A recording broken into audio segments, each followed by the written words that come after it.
गोवर्धन गिरीशं स्मरामि अनिशं गोवर्धन गिरीशं स्मरामि अनिशं गोवर्धन गिरीशं स्मरामि अनिशं गोपिकादिमनोहरं गर्वितकंसादिहरं गोवर्धन गिरीशं स्मरामि अनिशं गोवर्धन गिरीशं स्मरामि अनिशं गोपिकादिमनोहरं गर्वितकंसादिहरं गोवर्धन गिरीशं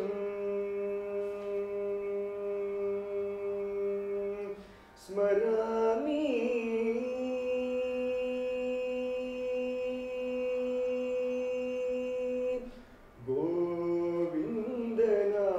गोविन्दनामसारं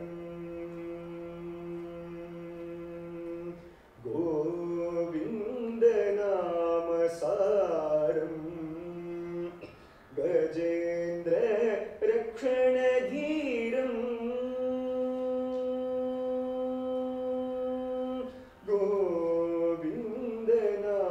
गोविन्दनामसारं गजेन्द्र रक्षणधीरं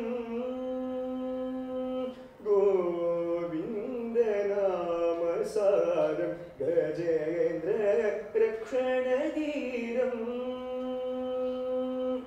कविजनहृन्मन्दारं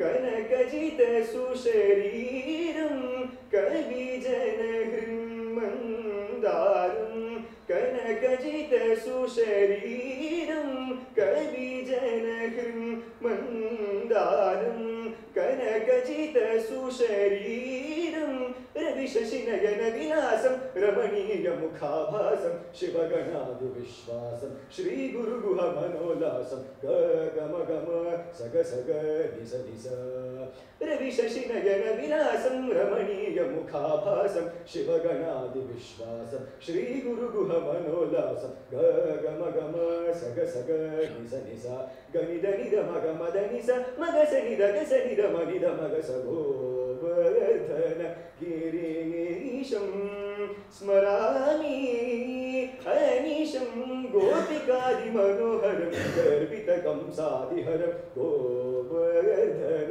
गोवर्धन गोवर्धन गिरीशं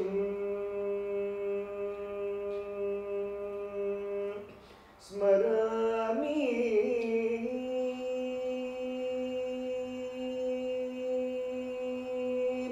अनिशं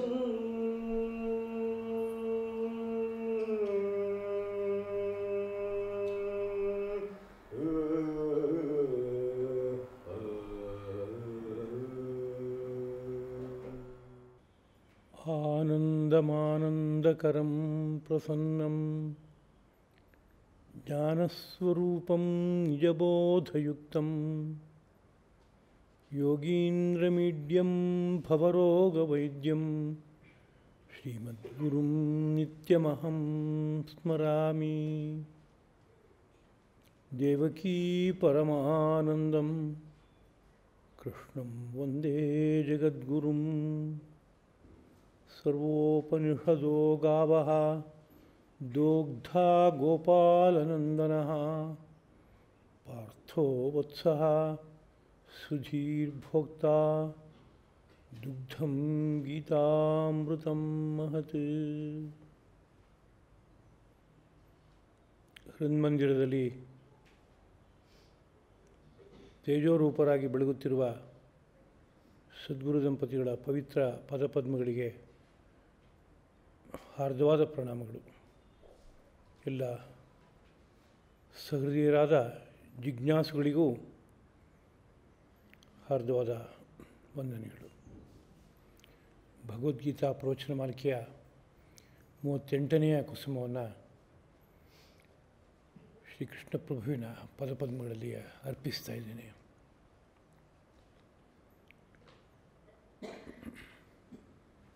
ಹಿಂದೆ 4ನೇ ಅಧ್ಯಾಯದ 5ನೇ ಶ್ಲೋಕವನ್ನು ಭಾವಿಸಿದ್ದೇವೆ. ಬಹೂನಿ ಮೇ ವ್ಯತೀತಾನಿ ಜನ್ಮಾನಿ ತವ ಚಾರ್ಜುನ ತಾನ್ಯಹಂ ವೇದ ಸರ್ವಾಣಿ ನ ತ್ವಂ ವೇತ್ಥ ಪರಂತಪ. ನನಗೂ ನಿನಗೂ ಅನೇಕ ಜನ್ಮಗಳು ಕಳೆದು ಹೋಗಿವೆ, ಆದರೆ ನನಗೆ ಅವೆಲ್ಲ ಸ್ಮರಣೆಯಲ್ಲಿದೆ, ನಿನಗೆ ಅವಷ್ಟು ಮರೆತು ಹೋಗಿವೆ. ನಿನ್ನ ಬುದ್ಧಿನಲ್ಲಿ ಅದು ಉಳಿದಿಲ್ಲ ಎಂಬುದಾಗಿ ಹಿಂದಿನ ಮಾತು. ಅನೇಕ ಶಾಸ್ತ್ರಗಳು ಸಾರುತ್ತವೆ. ಈ ಯಂತ್ರವನ್ನು ವ್ಯವಸ್ಥಿತವಾಗಿ ಇಟ್ಕೊಳ್ಳೋದಾದರೆ ಅವನು ಪೂರ್ವಜಾತಿ ಸ್ಮರಣಾದ ಮನುಷ್ಯನಾಗಿ ಆಗ್ತಾನೆ ಅಂತ, ಹಿಂದಿನ ಅವನ ಜನ್ಮಗಳಷ್ಟು ಸ್ಮರಣೆಯಲ್ಲಿ ಉಳ್ಕೊಳ್ಳುತ್ತೆ ಅಂತ. ಆದರೆ ಮಾನವ ಜೀವನದ ಆದರ್ಶವಾದ ಕ್ರಮ ದಾರಿ ತಪ್ಪಿ ಪರಿಣಾಮವಾಗಿ ದೇಹಯಂತ್ರ ಅಸ್ವಸ್ಥವಾಗಿ ಆಗೋದ್ರಿಂದ ಅವನಿಗೆ ಪೂರ್ವಜನ್ಮದ ಸ್ಮೃತಿ ಇಲ್ಲ, ಹೊರಟೋಗಿದೆ. ಯೋಗಾಭ್ಯಾಸಿಗಳು ಅನೇಕ ಸಂದರ್ಭದಲ್ಲಿ ಯಮನಿಯಮಗಳನ್ನು ಚೆನ್ನಾಗಿ ಅನುಷ್ಠಾನದಲ್ಲಿ ಇಟ್ಕೊಂಡು ಮುಂದೆ ಆಸನ ಪ್ರಾಣಾಯಾಮಗಳನ್ನು ಅಭ್ಯಾಸ ಮಾಡ್ತಾ ಇರುವಾಗ ಕೆಲವೊಮ್ಮೆ ಕೆಲವು ಅನುಭವಗಳನ್ನು ಹೇಳ್ಕೊತಾರೆ. ಏನು ಅಂದರೆ, ನನ್ನ ಬಾಲ್ಯದ ಯಾವುದೋ ಒಂದು ಘಟನೆ ನನಗೆ ಹೊಸದಾಗಿ ನೆನಪಿಗೆ ಬರ್ತಾಯಿದೆ, ಆದರೆ ನೆನಪಿಸ್ಕೊಂಡ್ರೆ ನನಗೆ ಗೊತ್ತಾಗ್ತಾ ಇರಲಿಲ್ಲ ಹಾಗಿತ್ತು, ಆದರೆ ಈಗ ಬಹಳ ಸ್ಫುಟವಾಗಿ ಹೀಗೇ ನಡೀತು ಅಂತ ನೆನಪಿಸ್ಕೊಳ್ತಾರೆ. ಅದನ್ನು ತಂದೆ ತಾಯಿಗಳಲ್ಲೋ ಅವತ್ತಿನ ಕಾಲದಲ್ಲಿ ಇದ್ದವರಲ್ಲೋ ಪರಿಶೀಲಿಸಿದಾಗ ಹೌದು ಅಂತ ಹೇಳ್ತಾರೆ. ಅಂದರೆ ಮರೆವಾದ ಯಾವುದೋ ಘಟನೆ ಮತ್ತೆ ಬುದ್ಧಿಸ್ಥವಾಗಿ ಆಗುತ್ತೆ ಅಂತ ಗೊತ್ತಾಗುತ್ತೆ. ಬುದ್ಧಿ ತುಂಬ ಚಂಚಲವಾಗಿರೋದ್ರಿಂದ, ದೇಹಯಂತ್ರದಲ್ಲಿ ಏರುಪೇರುಗಳಾಗೋದ್ರಿಂದ, ಮೇಧಾನೋ ಶಕ್ತಿ ಹಿಂದಕ್ಕೆ ಸರಿದು ಹೋಗೋದ್ರಿಂದ ಪರಿಣಾಮವಾಗಿ ಅನೇಕ ವಿಷಯಗಳು ಅನುಭವದಲ್ಲಿ ಇದ್ದರೂ ಸಹ ನಮ್ಮ ಹೊರ ಬುದ್ಧಿಗೆ ಗೋಚರವಾಗೋಲ್ಲ, ಕೈಗೆ ಸಿಕ್ಕೋಲ್ಲ, ಆ ರೀತಿಯ ಸ್ಥಿತಿ ಉಂಟಾಗ್ಬಿಡುತ್ತೆ. ಆದರೆ ಮಹಾಪ್ರಭು ಅವನು ತಾನಾಗೇ ಇಷ್ಟಪಟ್ಟು ಒಂದು ಜನ್ಮವನ್ನು ಸ್ವೀಕರಿಸಿದಾಗ ತನ್ನ ಮಹಾಸಂಕಲ್ಪ ಏನಿದೆ ಅದು ಸಿದ್ಧವಾಗೋದಕ್ಕೆ ತಕ್ಕಂತೆ ಯಂತ್ರವನ್ನು ವ್ಯವಸ್ಥಿತವಾಗಿ ಇಟ್ಕೊಂಡು ಲೋಕದಲ್ಲಿ ಓಡಾಡ್ತಾನೆ. ಆದ್ದರಿಂದ ಅವನಿಗೆ ತಾನು ಯಾರು, ಎಲ್ಲಿಂದ ಬಂದೆ, ಎಲ್ಲದರ ಸ್ಮರಣೆ ಇರುತ್ತೆ. ಅರ್ಜುನ ನರ, ಅವನಿಗೆ ಸಂಸಾರ ಚಕ್ರದಲ್ಲಿ ಓಡಾಡ್ತಾ ಇರುವ ಪರಿಸ್ಥಿತಿ ಇರೋದ್ರಿಂದ ಏರುಪೇರುಗಳಾಗಿದೆ, ಆದ್ದರಿಂದ ಸ್ಮರಣೆಯಲ್ಲಿ ಇಲ್ಲ ಅನ್ನೋ ರೀತಿಯಲ್ಲಿ ಮನಸ್ಸಿಗೆ ಅಂದ್ಕೋಬೇಕು. ಮುಂದಿನ ಶ್ಲೋಕ. ಅಜೋಪಿ ಸನ್ ಅವ್ಯಯಾತ್ಮ ಭೂತಾನಾಂ ಈಶ್ವರೋಪಿ ಸನ್ ಪ್ರಕೃತಿಂ ಸ್ವಾಂ ಅಧಿಷ್ಠಾಯ ಸಂಭವಾಮಿ ಆತ್ಮಮಾಯೆಯ. ಅವತಾರವನ್ನು ಕುರಿತು ಹೇಳ್ತಾ ಇರುವಂತಹ ಮಾತು. ತನ್ನ ಬಗ್ಗೆ ತಾನೇ ಶ್ರೀಕೃಷ್ಣ ಪ್ರಭು ಪರಿಚಯವನ್ನು ಕೊಟ್ಕೋತಾ ಇದ್ದಾನೆ. ಕಾರಣ, ಲೋಕ ಅರ್ಥ ಮಾಡ್ಕೊಳ್ಳೋಕ್ಕೆ ಸಾಧ್ಯ ಇಲ್ಲ, ಅತ್ಯಂತ ಗಹನವಾದ ವಿಷಯ. ಪ್ರಸ್ತುತದಲ್ಲಿ ಪರಮ ಆತ್ಮೀಯನಾದಂತಹ ಶಿಷ್ಯನೂ ಮಿತ್ರನೂ ಆಗಿರುವ ಅರ್ಜುನ ಪ್ರಶ್ನೆಯನ್ನು ಕೇಳಿ ವಿಷಯವನ್ನು ಸ್ವೀಕರಿಸ್ತಾ ಇದ್ದಾನೆ. ಅದರಿಂದ ಸಮಯ ಬಂದಾಗ ಬಿಚ್ಚಿ ಹೇಳಬೇಕಾದ ಕರ್ತವ್ಯ ಇದೆ. ಆ ನೇರದಲ್ಲಿ ಒಂದು ಸತ್ಯವನ್ನು ಬಿಚ್ಚಿ ಹೇಳ್ತಾ ಇದ್ದಾನೆ ಅಂತ ತಗೋಬೇಕು. ಅಜೋಪಿ ಸನ್ ಅಂದರೆ ಅಜನಾಗಿದ್ದರೂ ಸಹ, ಹುಟ್ಟಿಲ್ಲದವನಾಗಿದ್ದರೂ ಸಹ, ಅವ್ಯಯ ಆತ್ಮ ನಾಶವಿಲ್ಲದವನಾಗಿದ್ದರೂ ಸಹ, ಭೂತಾನಾಂ ಭೂತಗಳಿಗೆ, ಈಶ್ವರೋಪಿ ಸನ್ ಅಧಿಪತಿಯಾಗಿದ್ದರೂ ಸಹ, ಸ್ವಾಂ ಪ್ರಕೃತಿ ನನ್ನ ಪ್ರಕೃತಿಯನ್ನು ಅಧಿಷ್ಠಾಯ ಹತೋಟಿಯಲ್ಲಿ ಇಟ್ಕೊಂಡು ಆತ್ಮಮಾಯೆಯ ನನ್ನದೇ ಆದ ಮಾಯೆಯಿಂದ ಸಂಭವಾಮಿ ಸಂಭವಿಸುತ್ತೇನೆ, ಹುಟ್ಟುತ್ತೇನೆ ಅಂತ. ಭಗವಂತ ಅವನು ಅಜ, ನ ಜಾಯತೆ, ಹುಟ್ಟಿಲ್ದವನವನು. ಅಂದರೆ ಸದಾಕಾಲದಲ್ಲೂ ಏಕರೂಪದಲ್ಲಿ ಬೆಳಗ್ತಾ ಇರೋನು. ಹುಟ್ಟು ಸಾವು ಅನ್ನೋದು ಸಂಸಾರ ಚಕ್ರಕ್ಕೆ ಸಿಕ್ಕಿರುವ ಜೀವಿಗಳಿಗೆ ಸೇರುತ್ತೆ. ಕಾರಣ ಪುಣ್ಯಪಾಪ ಕರ್ಮಗಳು ಅವನವನು ಅನುಭವಿಸಬೇಕಾದ ಸುಖ ದುಃಖಗಳನ್ನು ಕೊಡೋದಕ್ಕೋಸ್ಕರವಾಗಿ ಕಣ್ಣು ಕಟ್ಟಿ ತೊಗೊಂಡು ಬಂದು ಎಲ್ಲೋ ಒಂದು ಕಡೆ ಹುಟ್ಟಿಸುತ್ತವೆ. ಎಷ್ಟೆಷ್ಟು ಪ್ರಯತ್ನ ಪಟ್ಟರು ತಾನು ಯಾರು, ಎಲ್ಲಿಂದ ಬಂದೆ, ಯಾಕೆ ಹೀಗಿದ್ದೀನಿ ಅನ್ನೋದು ಏನೊಂದೂ ಗೊತ್ತಾಗಲ್ಲ. ಆಗ ಯಾವುದೋ ರೀತಿಯಾದಂಥ ಘಟನಾವಳಿಗಳು ಘಟಿಸಿ ಅನೇಕ ಸುಖ ದುಃಖಗಳನ್ನು ಅನುಭವಿಸುತ್ತಾನೆ. ಆದರೆ ಪರಮಾತ್ಮ ಲೋಕದಲ್ಲಿ ಇಳಿದು ಬರುವಾಗ ಅವನು ಬೇರೆಯವರಂತೆ ಜನ್ಮವೆತ್ತುವಂಥ ಅಲ್ಲ. ಅವನಿಗೆ ಹುಟ್ಟೇ ಇಲ್ಲ, ಅಜಹ ಅವನು. ಹಾಗಿರೋದ್ರಿಂದಲೇ ಅವನು ಹುಟ್ಟಿದ ಅಂತ ಹೇಳೋದಕ್ಕಿಂತ ಅವನು ಅವತರಿಸಿದ ಅನ್ನೋ ಭಾಷೆಯನ್ನು ಬಳಸೋದು ರೂಢಿನಲ್ಲಿದೆ. ಅವತರಿಸೋದು ಅನ್ನೋ ಪದ ಮೇಲಿಂದ ಕೆಳಗಡೆ ಇಳಿಯೋದು ಅನ್ನೋ ಅರ್ಥದಲ್ಲಿ ರೂಢಿನಲ್ಲಿದೆ. ಯಾರೋ ಒಬ್ಬ ಬಹಳ ಉನ್ನತವಾದ ಪ್ರದೇಶದಲ್ಲಿ ವಾಸ ಮಾಡ್ತಾ ಇದ್ದವನೋ ಒಂದು ಮಹಾ ಸಂಕಲ್ಪವನ್ನು ಇಟ್ಕೊಂಡು ಕೆಳಗಡೆ ಇಳಿದು ಬರೋದಾದರೆ ಅವನಿಗೆ ಶರೀರ ಯಂತ್ರ ತುಂಬ ಸುಸ್ಥಿತಿಯಲ್ಲೇ ಇರುತ್ತೆ. ಮತ್ತು ಯಾತಕ್ಕೆ ಇಳಿದು ಬರ್ತಾ ಇದ್ದೀನಿ ಅನ್ನೋ ಬಗ್ಗೆ ಅವನಿಗೆ ಸ್ಮರಣೆ ಇರುತ್ತೆ. ಕೆಳಗಡೆ ಇಳಿದು ಬಂದಾಗಲೂ ಆ ಸ್ಮರಣೆ ಇರುತ್ತೆ. ತನ್ನ ಕಾರ್ಯ ಮುಗಿದೋದ್ಮೇಲೆ ಹಿಂದಕ್ಕೆ ಹೋಗಿ ತಲುಪೋದಕ್ಕೂ ಅವನಿಗೆ ಮಾರ್ಗ ಗೊತ್ತು. ಹೀಗೆ ಒಬ್ಬ ಮೇಲಿಂದ ಕೆಳಗಡೆ ಇಳಿದು ಬಂದಾಗ ಅವನು ಏನಂತ ಕರಿಬೇಕು? ಅವತರಣ ಮಾಡ್ದ, ಕೆಳಗಡೆ ಇಳಿದು ಬಂದ ಎಂಬುದಾಗಿ ಕರಿಬೇಕು. ಜೀವಿಗಳು ಹಾಗಾಗ್ತಾ ಇಲ್ಲ. ಮೂಲತಃ ಆ ಎಲ್ಲ ಜೀವಿಗಳು ಅವತಾರವೇ. ಯಾವ ದೃಷ್ಟಿಯಿಂದ ಅಂತ ಕೇಳಿದ್ರೆ, ಪರಮಾತ್ಮನ ಮಡಿಲಲ್ಲಿದ್ದ ಜೀವ ಈ ಪ್ರಕೃತಿ ಚಕ್ರದಲ್ಲಿ ನಾನಾ ಸುಖವನ್ನು ಅನುಭವಿಸಬೇಕು ಅಂತ ಇಷ್ಟಪಟ್ಟು ಕೆಳಗಡೆ ಇಳಿದು ಬಂತು. ಆದರೆ ಕೆಳಗಡೆ ಇಳಿದು ಬಂದ ಮೇಲೆ ಮರೆತುಬಿಡ್ತು ಭಗವಂತನನ್ನು. ಆ ನೇರದಲ್ಲಿ ತೊಗೊಂಡಾಗ ಎಲ್ಲ ಜೀವಿಗಳು ಅವತಾರವೇ. ಆದರೆ ತಾನು ಎಲ್ಲಿಂದ ಬಂದೆ, ಯಾಕೋಸ್ಕರ ಇಲ್ಲಿದ್ದೀನಿ, ಯಾವುದೂ ನೆನಪಿಲ್ಲ ಅಂಥ ಸ್ಥಿತಿ. ಅದೇ ಅವತಾರ ಪುರುಷನಿಗೆ ಹಾಗಿಲ್ಲ. ಎಲ್ಲವೂ ಸ್ಮೃತಿ ಪಟಲದಲ್ಲಿ ಪೂರ್ಣ ಹಸಿರಾಗಿದೆ ಅವನಿಗೆ. ಅವ್ಯಯಾತ್ಮ. ಹುಟ್ಟು ಹೇಗಿಲ್ವೋ ನಾಶವೂ ಹಾಗೆ ಇಲ್ಲ ಅವನಿಗೆ. ಹುಟ್ಟಿದವನು ಸಾಯ್ತಾನೆ ಅನ್ನೋ ನಿಯಮ. ಹುಟ್ಟಲೇ ಇಲ್ಲ ಆದರೂ ಇದ್ದಾನೆ ಅಂತಂದಾಗ ಅವನಿಗೆ ಸಾವು ಅನ್ನೋದಕ್ಕೆ ಇನ್ನೆಲ್ಲಿ ವಿಷಯ ಇದೆ? ನಾಶ ಅನ್ನೋ ವಿಷಯ ಇಲ್ಲ. ಅವನು ನಿತ್ಯವಾಗಿ ಬೆಳಗ್ತಾ ಇರುವ ಪರಂಜ್ಯೋತಿ. ಹಾಗಿರೋದ್ರಿಂದ ಅವ್ಯಯ ಆತ್ಮ, ವ್ಯಯವಾಗದ ಆತ್ಮ ಉಳ್ಳವನು, ನಾಶವಾಗದ ಆತ್ಮ ಉಳ್ಳವನು. ಭೂತಾನಾಂ ಈಶ್ವರೋಪಿ ಸನ್. ಭೂತಗಳು ಅಂದರೆ ಒಟ್ಟು ಈ ಪ್ರಕೃತಿ ಮಂಡಲದಲ್ಲಿ ಇರುವಂತಹ ಎಲ್ಲ ಜೀವಕೋಟಿಗಳು ಅಂತ ಅರ್ಥ. ಭವತಿ ಅನ್ನೋ ಶಬ್ದದ ಮೇಲೆ ಭೂತ ಅಂತಾಗಿದೆ. ಇದ್ದೇನೆ ಅಂತ ಅಂದ್ಕೋತಾ ಇರುವಂತಹ ಪ್ರಾಣಿಗಳು ಅಂತ ಅರ್ಥ. ಪ್ರತಿಯೊಂದು ಜೀವವು ನಾನು ಇದ್ದೇನೆ ಅಂತ ಒಂದೊಂದು ಮಟ್ಟದಲ್ಲಿ ಭಾವಿಸುತ್ತೆ. ಅದು ಹಾಗೆ ಭಾವಿಸ್ತಾ ಇರೋದ್ರಿಂದಲೇ ತನಗೇನಾದ್ರು ಸ್ವಲ್ಪ ತೊಂದರೆ ಉಂಟಾಗತ್ತೆ ಅಂದರೆ ಹೆದರುತ್ತೆ. ಅದು ರಕ್ಷಣೆ ಮಾಡ್ಕೊಳ್ಳೋಕ್ಕೆ ಪ್ರಯತ್ನ ಪಡುತ್ತೆ. ಹೀಗಿರೋದ್ರಿಂದ ಎಲ್ಲ ಜೀವಕೋಟಿಗಳು ಭೂತ ಅಂದರೆ, ಎಲ್ಲ ಜೀವಕೋಟಿಗಳು ಅಂದರೆ ಇನ್ನೊಂದು ಪದದಲ್ಲಿ ಹೇಳೋದಾದರೆ ಬ್ರಹ್ಮನಿಂದ ಆರಂಭ ಮಾಡಿ ಒಂದು ಮೋಟು ಮರದವರೆಗೆ ಎಲ್ಲವೂ ಸಹ ಎಲ್ಲೆಲ್ಲಿ ಜೀವ ವ್ಯಕ್ತವಾಗುವಂಥ ಸ್ಥಿತಿಯಲ್ಲಿದೆಯೋ ಅಷ್ಟು ಕಡೆಯಲ್ಲೂ ಸಹ ಚರಾಚರಾತ್ಮಕವಾದ ಜಗತ್ತು ಅಂತ ಹೇಳೋದುಂಟು. ಚರವಾದ ಜಗತ್ತು ಅಂದರೆ ಚಲಿಸುವ ಯೋಗ್ಯತೆಯಿಂದ ಕೂಡಿರುವಂತಹ ದೇಹವುಳ್ಳವರು. ಅಚ್ಚರ ಅಂದರೆ ಹಾಗೆ ಸಂಚಾರ ಮಾಡೋಕ್ಕಾಗಲ್ಲ, ಆದರೆ ದೇಹ ಇದೆ, ಜೀವ ಇದೆ. ವೃಕ್ಷಗಳು, ವನಸ್ಪತಿಗಳು ಸಂಚರಿಸಲಾರವು, ಆದರೆ ಒಳಗಡೆಗೆ ಜೀವ ಇದೆ ಅವಳಿಗೆ.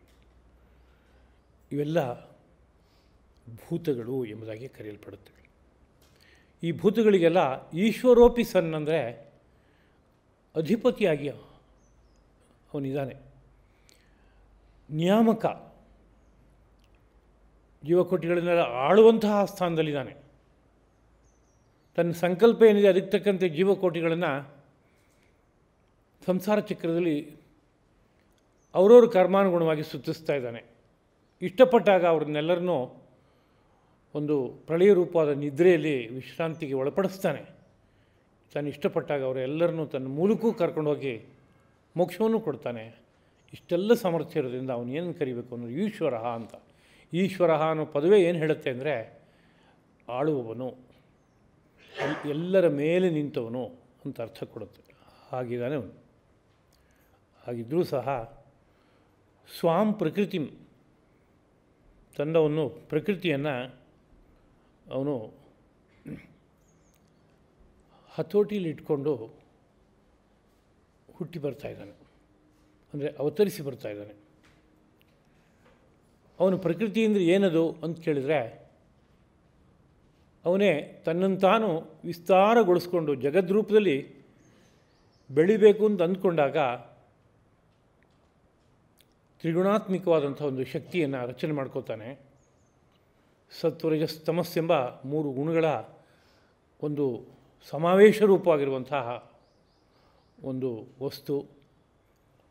ಅದು ಮಾಯಾ ಎಂಬ ಶಬ್ದದಿಂದ ಕರೆಯಲ್ಪಡುತ್ತೆ, ಪ್ರಕೃತಿ ಎಂಬ ಶಬ್ದದಿಂದ ಕರೆಯಲ್ಪಡುತ್ತೆ. ಪ್ರಕೃತಿ ಅನ್ನೋ ಶಬ್ದದಿಂದ ಕರೆಯಲ್ಪಡೋ ಕಾರಣ ಅದು ಪ್ರಕರ್ಷೇಣ ಕರೋತಿ, ಮುಂದಕ್ಕೆ ಬೆಳವಣಿಗೆ ಮಾಡ್ತಾ ಇರುತ್ತೆ ನಿರಂತರವಾಗಿ. ಅದು ಕ್ರಿಯಾಕಲಾಪವನ್ನು ಮಾಡದೇ ಇರೋದೇ ಇಲ್ಲ, ಹಾಗೆ ಮಾಡ್ಕೋತ ಹೋಗ್ತಾ ಇರುತ್ತೆ. ಅದು ಅದನ್ನು ಪ್ರಕರ್ಷೇಣ ಕರೋತಿ, ವಿಶೇಷವಾಗಿ ಕಾರ್ಯವನ್ನು ಆಚರಿಸುತ್ತೆ. ಅದರಿಂದ ಪ್ರಕೃತಿ. ಅದು ಮಾಯಾ ಅಂತ ಇನ್ನೊಂದು ಪದ, ಯಾವುದನ್ನು ಒಂದು ಮುಚ್ಚೋ ಕೆಲಸವನ್ನು ಜೊತೆಗೇ ಮಾಡುತ್ತೆ. ಅದು ನಾವು ಎಲ್ಲರೂ ಯಾತ್ರೆ ಹೋಗ್ತಾ ಇದ್ದೀವಿ ಅಂತಂದರೆ ಒಂದು ಕ್ಷಣ ನಮ್ಮ ಎದುರಿಗೆ ಪ್ರತ್ಯಕ್ಷವಾದ ದೃಶ್ಯ ಮುಂದಕ್ಕಿರುತ್ತಾ ಅಂದರೆ ಇರಲ್ಲ. ನಾವು ಇನ್ನೊಂದು 4 ಹೆಜ್ಜೆ ಮುಂದಕ್ಕೆ ಹೋದರೆ ಹಿಂದಿಂದಷ್ಟು ಮರೆಯಾಗಿ ಹೋಯಿತು ಅಂತ. ಹಾಗೆ ಸೃಷ್ಟಿ ವಿಸ್ತಾರ ಆಗ್ತಾ ಹೋದಾಗ ಹಿಂದಿಂದಷ್ಟು ಮುಚ್ಕೋತಾ ಸೃಷ್ಟಿ ಮುಂದಕ್ಕೆ ಹೋಗ್ತಾಯಿದೆ. ಬೀಜ ಇತ್ತು ಮೊದಲು, ಅದಾದಮೇಲೆ ಅಂಕುರ ಆಯಿತು, 2 ಚಿಗುರು ಎಲೆ ಬಂತು, ಆಮೇಲೆ ಕಾಂಡ ಬಂತು, ಆಮೇಲೆ ಬೀಜ ಏನಾಯಿತು, ಬೀಜ ಮರೆಯಾಗಿ ಒಳಗಡೆಗೆ ಸೇರ್ಕೊಂಬಿಡ್ತದೆ. ಅದು ಇನ್ನು ಕಾಣಿಸೋಲ್ಲ ನಮಗೆ, ಅದು ಒಳಗಡೆಗಿದೆ. ಅದು ಇದೇನಕ್ಕೇನು ಗುರುತು ಅಂದರೆ ಯಾವುದೋ ಒಂದು ಹಂತದಲ್ಲಿ ವೃಕ್ಷ ದೊಡ್ಡದಾಗಿ ಮತ್ತೆ ಫಲ ಬಂದು ಅಲ್ಲಿ ಬೀಜ ಗೋಚರವಾಗುತ್ತೆ, ಅದರಿಂದ ಒಳಗಡೆ ಇದೆ ಅಂತ ಅರ್ಥ. ಹೀಗೆ ಒಂದು ಮುಚ್ಚುವ ಕಾರ್ಯ ಆ ಪ್ರಕೃತಿ ಎಂಬುದು ಸಹಜವಾಗಿ ಮಾಡುತ್ತೆ. ಅದರಿಂದಲೇ ಅದನ್ನ ವೈಷ್ಣವಿ ಮಾಯಾ ಎಂಬುದಾಗಿಯೂ ಸಹ ಕರೀತಾರೆ. ಅವನೇ ಸೃಷ್ಟಿ ಮಾಡಿದ್ದು, ಅದರಿಂದ ಅವನು ಅದರ ಮೇಲೆ ಪೂರ್ಣವಾದಂಥ ಆಧಿಪತ್ಯವನ್ನು, ಅಧಿಕಾರವನ್ನು ಇಟ್ಕೊಂಡಿದ್ದಾನೆ. ಹಾಗೆ ಇಟ್ಕೊಂಡು ಆತ್ಮ ಮಾಯೆಯ ತನ್ನ ಆ ಮಾಯೆಯಿಂದಲೇ ಸಂಭವಾಮಿ, ನಾನು ಗೋಚರಿಸುತ್ತೇನೆ ಅಂತ ಅರ್ಥ. ಗೋಚರಿಸುತ್ತೇನೆ ಅನ್ನೋ ಪದ ಏನು ಹೇಳುತ್ತೆ ಅಂದರೆ, ಗೋಚರಿಸೋದಕ್ಕಿಂತ ಮುಂಚೆನೂ ನಾನು ಇದ್ದೆ, ಆದರೆ ಎಲ್ಲರಿಗೂ ಗೊತ್ತಾಗಲಿಲ್ಲ. ಗೋಚರಿಸಿದಾಗ ಎಲ್ಲರಿಗೂ ಗೊತ್ತಾಗುವಂತೆ ಆಯಿತು. ಅಂದರೆ ನಾನು ಹೊಸದಾಗಿ ಬಂದವನಲ್ಲ, ಇರುವವನು ನಾನು, ಕಾಣಿಸ್ಕೊಂಡೆ ಅಷ್ಟೇ ಅಂತ. ಇನ್ನೊಂದು ಪದ ಅದಕ್ಕೆ ಬಳಸೋದಾದರೆ ಅವತರಿಸಿದೆ ಅಂತ ಅರ್ಥ. ಭಗವಂತ ಈ ಸಮಗ್ರವಾದ ಪ್ರಕೃತಿಯನ್ನು ಬಳಸ್ಕೊಂಡು ಅಂದಾಗ ಸಾಂಖ್ಯ ದರ್ಶನಕಾರರು ಹೇಳುವಂತೆ 24 ತತ್ವಾತ್ಮಕವಾದ ಪ್ರಕೃತಿ. ಮೂಲ ಪ್ರಕೃತಿ, ಮಹತ್, ಅಹಂಕಾರ, ಪಂಚಜ್ಞಾನೇಂದ್ರಿಯ, ಪಂಚಕರ್ಮೇಂದ್ರಿಯ, ಪಂಚ ತನ್ಮಾತ್ರೆಗಳು, ಪಂಚಭೂತಗಳು ಎಂಬುದಾಗಿ ಮನಸ್ಸೊಂದು, ಇಷ್ಟು ಸೇರಿದಾಗ 24 ತತ್ವಗಳಾಗತ್ತೆ. ಈ 24 ತತ್ವಗಳು ಅವನ ಅಧೀನದಲ್ಲಿದೆ, ಅವಳನ್ನಷ್ಟನ್ನು ಬಳಸ್ಕೋತಾನೆ. 25ನೇ ತತ್ವವಾದಂಥ ಇನ್ನೊಂದು ಜೀವಾನೋ ತತ್ವವನ್ನೂ ಬಳಸ್ಕೊಂಡು ಇಷ್ಟನ್ನು ಬಳಸ್ಕೊಂಡು ಮೇಲಿಂದ ಕೆಳಗಡೆಗೆ ಇಳಿದು ಬರ್ತಾನೆ. ಹಾಗೆ ಇಳಿದು ಬಂದಾಗ ಅವನಿಗೆ ಬೇಕಾಗುವಂತಹ ಎಲ್ಲ ಸಾಮರ್ಥ್ಯ ಮೈನಲ್ಲಿ ತುಂಬಿರುತ್ತೆ. ಹಾಗೆ ತುಂಬಿರೋದ್ರಿಂದ ಅವನು ಯಾವ ಮಹಾಕಾರ್ಯವನ್ನು ಬೇಕಾದರೂ ಸಾಧಿಸೋದಕ್ಕೆ ಸಾಧ್ಯವಾಗುತ್ತೆ. ಅವನು ಈ ಸೃಷ್ಟಿಯಲ್ಲಿ ಇಳಿದು ಬರುವಾಗ ಹೇಗೆ ಲೋಕಕ್ಕೆ ಗೋಚರನಾಗ್ತಾನೆ ಅನ್ನೋ ಬಗ್ಗೆ ಒಂದು ಉದಾಹರಣೆ ಕೊಟ್ಟು ಹೇಳೋದಾದರೆ, ಯಾರೋ ಒಬ್ಬ ನಟ ಇದ್ದಾನೆ, ಅವನೊಂದು ಪಾತ್ರ ಸ್ವೀಕಾರ ಮಾಡ್ತಾನೆ, ಅವನು ನಾಯಕನಾಗ್ತಾನೆ. ಯಾರೋ ಒಬ್ಬಳು ನಟಿ ನಾಯಿಕೆ ರೂಪವನ್ನು ಸ್ವೀಕರಿಸ್ತಾರೆ. ಆಗ ಒಂದು ನಾಯಕ ನಾಯಕಿಯರ ಕೆಲವಾರು ವ್ಯವಹಾರಗಳು ನಡೆಯುತ್ತೆ. ಹೊರಗಡೆಯಿಂದ ನೋಡಿದಾಗ ನಾವು ಅಂದ್ಕೊಂಡಂಥ ಯಾವುದೋ ಒಬ್ಬ ರಾಜ, ಯಾವುದೋ ಒಬ್ಬ ರಾಣಿ ಅನ್ನೋ ರೀತಿಯಲ್ಲಿ ಕಾಣಿಸ್ತಾ ಇದೆ. ಆದರೆ ವಾಸ್ತವಿಕವಾಗಿ ಅವರು ತತ್ಕಾಲದಲ್ಲಿ ಲೋಕವನ್ನು ರಂಜಿಸಿ ಯಾವುದೋ ಒಂದು ವಿಷಯವನ್ನು ಕೊಡೋದಕ್ಕೋಸ್ಕರವಾಗಿ ಹಾಗೆ ಬಂದಿದ್ದಾರೆ. ಲೋಕಕ್ಕೆ ಒಂದು ನೆಮ್ಮದಿಯನ್ನು ತತ್ಕಾಲದಲ್ಲಿ ಕರುಣಿಸೋಕ್ಕೋಸ್ಕರ ಬಂದಿದ್ದಾರೆ. ಆ ವೇಷಭೂಷೆಗಳನ್ನು ಧರಿಸಿದ್ದಾರೆ. ಆದರೆ ಒಂದು ಸ್ವಲ್ಪ ಹೊತ್ತು ಮುಗೀತು ಅಂತಂದರೆ, ಆ ನಾಟಕದ ಕಾಲ ಮುಗೀತು ಅಂದರೆ ಪುನಃ ಅವನ್ನೆಲ್ಲ ಕಳಚಿ ತಾವು ತಮ್ಮ ಮೂಲ ಸ್ವರೂಪಕ್ಕೆ ಹೊರಟು ಹೋಗ್ತಾರೆ. ಅದೇ ರೀತಿಯಲ್ಲಿ ಭಗವಂತನೂ ಸಹ ತನ್ನ ಮಾಯೆಯನ್ನು ಜೊತೆಗೇ ಇಟ್ಕೊಂಡು ಅವಳನ್ನು ತನ್ನ ಪತ್ನಿಯನ್ನಾಗಿ, ತನ್ನ ಶರೀರವನ್ನಾಗಿ ಇಟ್ಕೊಂಡು ಕೆಳಗಡೆಗೆ ಇಳಿದು ಬರ್ತಾನೆ. ಯಾತಕ್ಕೋಸ್ಕರ ಇಳಿದು ಬರ್ತಾನೆ ಅಂತ ಕೇಳಿದ್ರೆ, ಏನೋ ಒಂದು ಸಂಕಲ್ಪ ಇದೆ ಅವನಿಗೆ, ಅದಕ್ಕೋಸ್ಕರ ಬರ್ತಾಯಿದ್ದಾನೆ. ಬೇರೆಯವ್ರು ಹಾಗೆ ಬರೀ ಚೇಷ್ಟೆ ಮಾಡುವಂಥ ಸ್ವಭಾವ ಇಲ್ಲ. ಲೋಕದಲ್ಲಿ ಚೇಷ್ಟೆ ಅಂತ ಒಂದು ಪದವನ್ನು ಬಳಸೋದುಂಟು. ಚೇಷ್ಟೆ ಅನ್ನೋದಕ್ಕೆ ಅರ್ಥ ನಿರರ್ಥಕವಾದ ಒಂದು ಕಾರ್ಯ ಅಂತ ಅರ್ಥ. ಸುಮ್ಮನೆ ಕೈ ಆಡಿಸ್ದ, ಕಾಲಾಡಿಸ್ದ, ಈ ಕಡೆಗೆ ಹೋದ, ಆ ಕಡೆಗೆ ಬಂದ, ಏನು ಉದ್ದೇಶ ಅಂತ ಕೇಳಿದರೆ ಏನೂ ಇಲ್ಲ. ಹೀಗಿದ್ದರೆ ಅದಕ್ಕೆ ಚೇಷ್ಟ ಅಂತ ಕರೀತಾರೆ. ಹಾಗೆ ಯಾವುದೇ ಚೇಷ್ಟವನ್ನು ಮಾಡೋನಲ್ಲ. ಒಂದು ಸಂಕಲ್ಪ ಇದೆ, ಅದಕ್ಕೋಸ್ಕರವಾಗಿ ಒಂದು ಕಾರ್ಯ ಮಾಡ್ತಾಯಿದ್ದಾನೆ. ಅವನು ಸೃಷ್ಟಿಯಲ್ಲಿ ಇಳಿದು ಬಂದರೂ ಸಹ ಎಲ್ಲೂ ಸಿಗಾಕ್ಕೊಳ್ಳಲ್ಲ. ಯಾಕೆಂದರೆ ತಾನು ಯಾರೋ ಅನ್ನೋ ಸ್ಮರಣೆ ಅವನಿಗೆ ತುಂಬ ಚೆನ್ನಾಗಿದೆ. ಯಾರೋ ಒಬ್ಬ ನೀರಿನೊಳಗಡೆಗೆ ಹೋಗಿ ಮುಳುಗ್ತಾ ಇದ್ದಾನೆ, ಸುಳಿಗೆ ಸಿಹಾಕ್ಕೊಂಡ್ಬಿಟ್ಟಿದ್ದಾನೆ. ಇನ್ಯಾರೋ ಒಬ್ಬ ದಂಡೆಯಲ್ಲಿದ್ದವನೋ ಈಜುಬಲ್ಲವನು, ನದಿಯ ಸ್ವರೂಪವನ್ನು ಚೆನ್ನಾಗಿ ಅರ್ಥ ಮಾಡ್ಕೊಂಡವನು, ನದಿಯಲ್ಲಿ ಇಳಿದು ಈಜಿ ಮುಳುಗ್ತಾ ಇರೋ ವ್ಯಕ್ತಿಯನ್ನು ಎತ್ತಿ ಕರ್ಕೊಂಬರ್ಬೋದು ಅಂತ ಅನಿಸಿದರೆ ಅವನು ಕೆಳಗಡೆ ಇಳಿದು ಹೋಗ್ತಾನೆ. ಮೂರನೇವನು ಯಾರೋ ಒಬ್ಬ ಅಲ್ಲಿ ನಿಂತ್ಕೊಂಡು ನೋಡಿದ್ರೆ ಇಬ್ಬರು ನೀರಿನಲ್ಲಿದ್ದಾರೆ ಅಂತ ಅನಿಸುತ್ತೆ. ಇಬ್ಬರೂ ಯಾವುದೋ ರೀತಿಯಲ್ಲಿ ಒಂದು ಪ್ರಯತ್ನವನ್ನು ಮಾಡ್ತಾ ಇದ್ದಾರೆ ಅಂತ ಅನಿಸುತ್ತೆ. ಸೂಕ್ಷ್ಮವಾಗಿ ಗಮನಿಸಿದರೆ ಒಬ್ಬ ಮುಳುಗ್ತಾ ಇದ್ದಾನೆ, ಇನ್ನೊಬ್ಬ ಮೇಲಕ್ಕೆ ಎತ್ತಾ ಇದ್ದಾನೆ. ಆ ಉದ್ದೇಶಕ್ಕೋಸ್ಕರವೇ ನೀರೊಳಗಡೆ ಇಳಿದ್ಯಾನು. ಅದು ಹೇಗೋ ಹಾಗೆ ಈ ಸೃಷ್ಟಿ ಚಕ್ರದಲ್ಲಿ ಕೆಳಗಡೆ ಇಳಿದು ಬರ್ತಾನೆ ಭಗವಂತ. ಅವನನ್ನು ಅವತಾರ ಎಂಬುದಾಗಿ ಕರೀತಾರೆ ಅಂತ. ಮುಂದಿನ ಮಾತು, ಯದಾ ಯದಾ ಹಿ ಧರ್ಮಸ್ಯ ಗ್ಲಾನಿರ್ಭವತಿ ಭಾರತ ಅಭ್ಯುತ್ಥಾನಂ ಅಧರ್ಮಸ್ಯ ತದಾತ್ಮಾನಂ ಸೃಜಾಮ್ಯಹಂ. ತುಂಬ ಪ್ರಸಿದ್ಧವಾದ ಶ್ಲೋಕ. ಹಾಗಾಗಿ ಹೇಳ್ಕೊಳ್ಳೋದು ಉಂಟು, ಕೇಳೋದು ಉಂಟು ಬೇಕಾದಷ್ಟು ಸಂದರ್ಭಗಳಲ್ಲಿ. ಕೆಲವಾರು ಮಾತುಗಳನ್ನು, ಭಾಳ ಮುಖ್ಯವಾದ ಮಾತನ್ನು ಕಾರಣಕ್ಕಾಗಿ ರಾಗ ಹಾಕಿ ಹಾಡೋದುಂಟು. ಹಾಗೆ ರಾಗ ಹಾಕಿ ಹಾಡಿಬಿಟ್ರಂತೂ ಆ ರಾಗ ಹೊಂದುತ್ತೋ ಹೊಂದಲ್ವೋ ಆ ಮಾತಂತೂ ಭಾಳ ಭದ್ರವಾಗಿ ತಲೆ ಒಳಗಡೆ ಹೋಗಿ ಕೂತ್ಬಿಡುತ್ತೆ, ಮುಳುಗ್ತಾ ಇರುತ್ತೆ.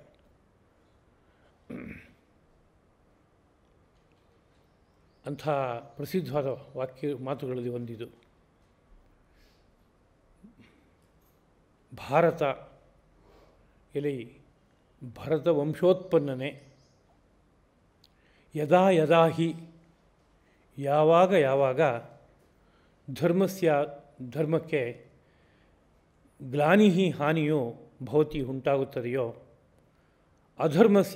ಅಧರ್ಮದ ಅಭ್ಯುತ್ಥಾನಂ ಏಳಿಗೆಯು ಮೇಲುಗೈ ಆಗುತ್ತದೆಯೋ, ತದಾ ಆಗ ಆತ್ಮಾನಂ ನನ್ನನ್ನು ಅಹಂ ನಾನು ಸೃಜಾಮಿ ಸೃಷ್ಟಿ ಮಾಡಿಕೊಳ್ಳುವೆನು. ಇದು ಭಗವಂತನ ಅವತಾರದ ಹಿನ್ನೆಲೆಯಲ್ಲಿರುವಂತಹ ಸಂಕಲ್ಪ.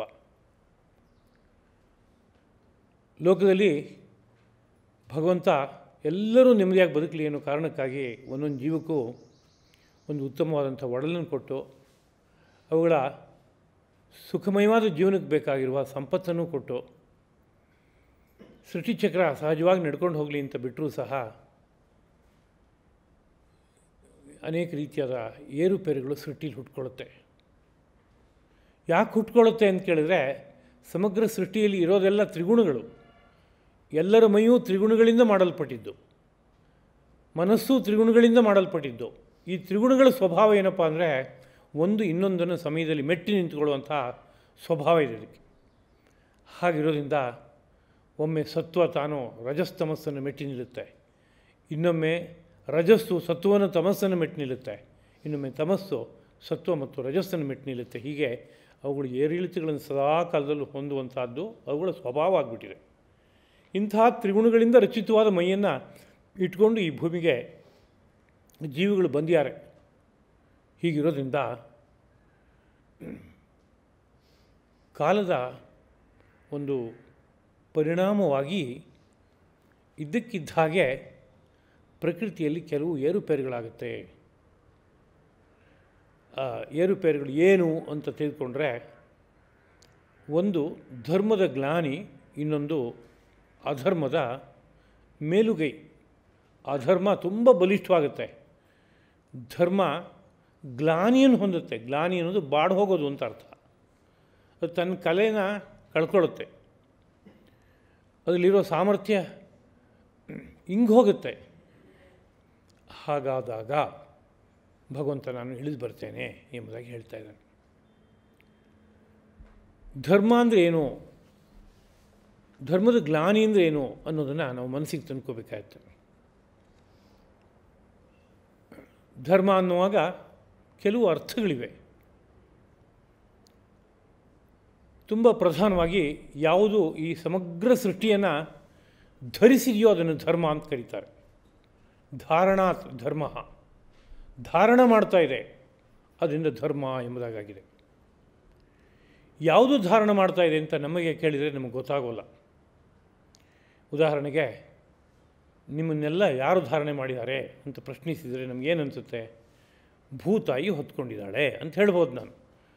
ಇಲ್ಲ, ಯಾವುದಾದ್ರು ಪದಾರ್ಥದ ಮೇಲೆ ಕೂತಿದ್ರೆ ಈ ಪದಾರ್ಥ, ಈ ಮಣೆ ನನಗೆ ಹೊತ್ಕೊಂಡಿದೆ, ಈ ಪೀಠ ನನ್ನನ್ನು ಹೊತ್ಕೊಂಡಿದೆ ಅಂತ ನಾನು ಹೇಳ್ಬೋದು. ಆಯಿತು, ಆ ಪೀಠವನ್ನು ಯಾರು ಹೊತ್ತಿರೋರು ಅಂತ ಪುನಃ ಪ್ರಶ್ನೆ ಮಾಡಿದ್ರೆ ಈ ಭೂತಾಯಿ ಹೊತ್ತಿದ್ದಾಳೆ ಅಂತ. ಆಯಿತು, ಆ ಭೂತಾಯಿಯನ್ನು ಯಾರು ಹೊತ್ತಿದ್ದಾರೆ? ಪುನಃ ಅಲ್ಲಿಗೆ ಹೋದರೆ ನಮ್ಮ ಪುರಾಣ ಸಾಹಿತ್ಯ ಹೇಳುತ್ತೆ,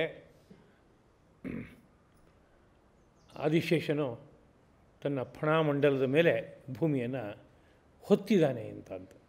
ಏನಾದ್ರು ಕಾಣಿಸುತ್ತಾ ಕಣ್ಣಿಗೆ? ಖಂಡಿತ ಕಾಣಿಸೋಲ್ಲ. ಎಲ್ಲ ನೋಡೋಕ್ಕೆ ಗೊತ್ತಾಗ್ತಾ ಇಲ್ಲ ಬಿಡ್ರಿ, ಅಕಸ್ಮಾತ್ ಹುಡುಕಿದ್ರೆ ಸಿಗುತ್ತೆ ಏನೋ ಅಂತಂದರೆ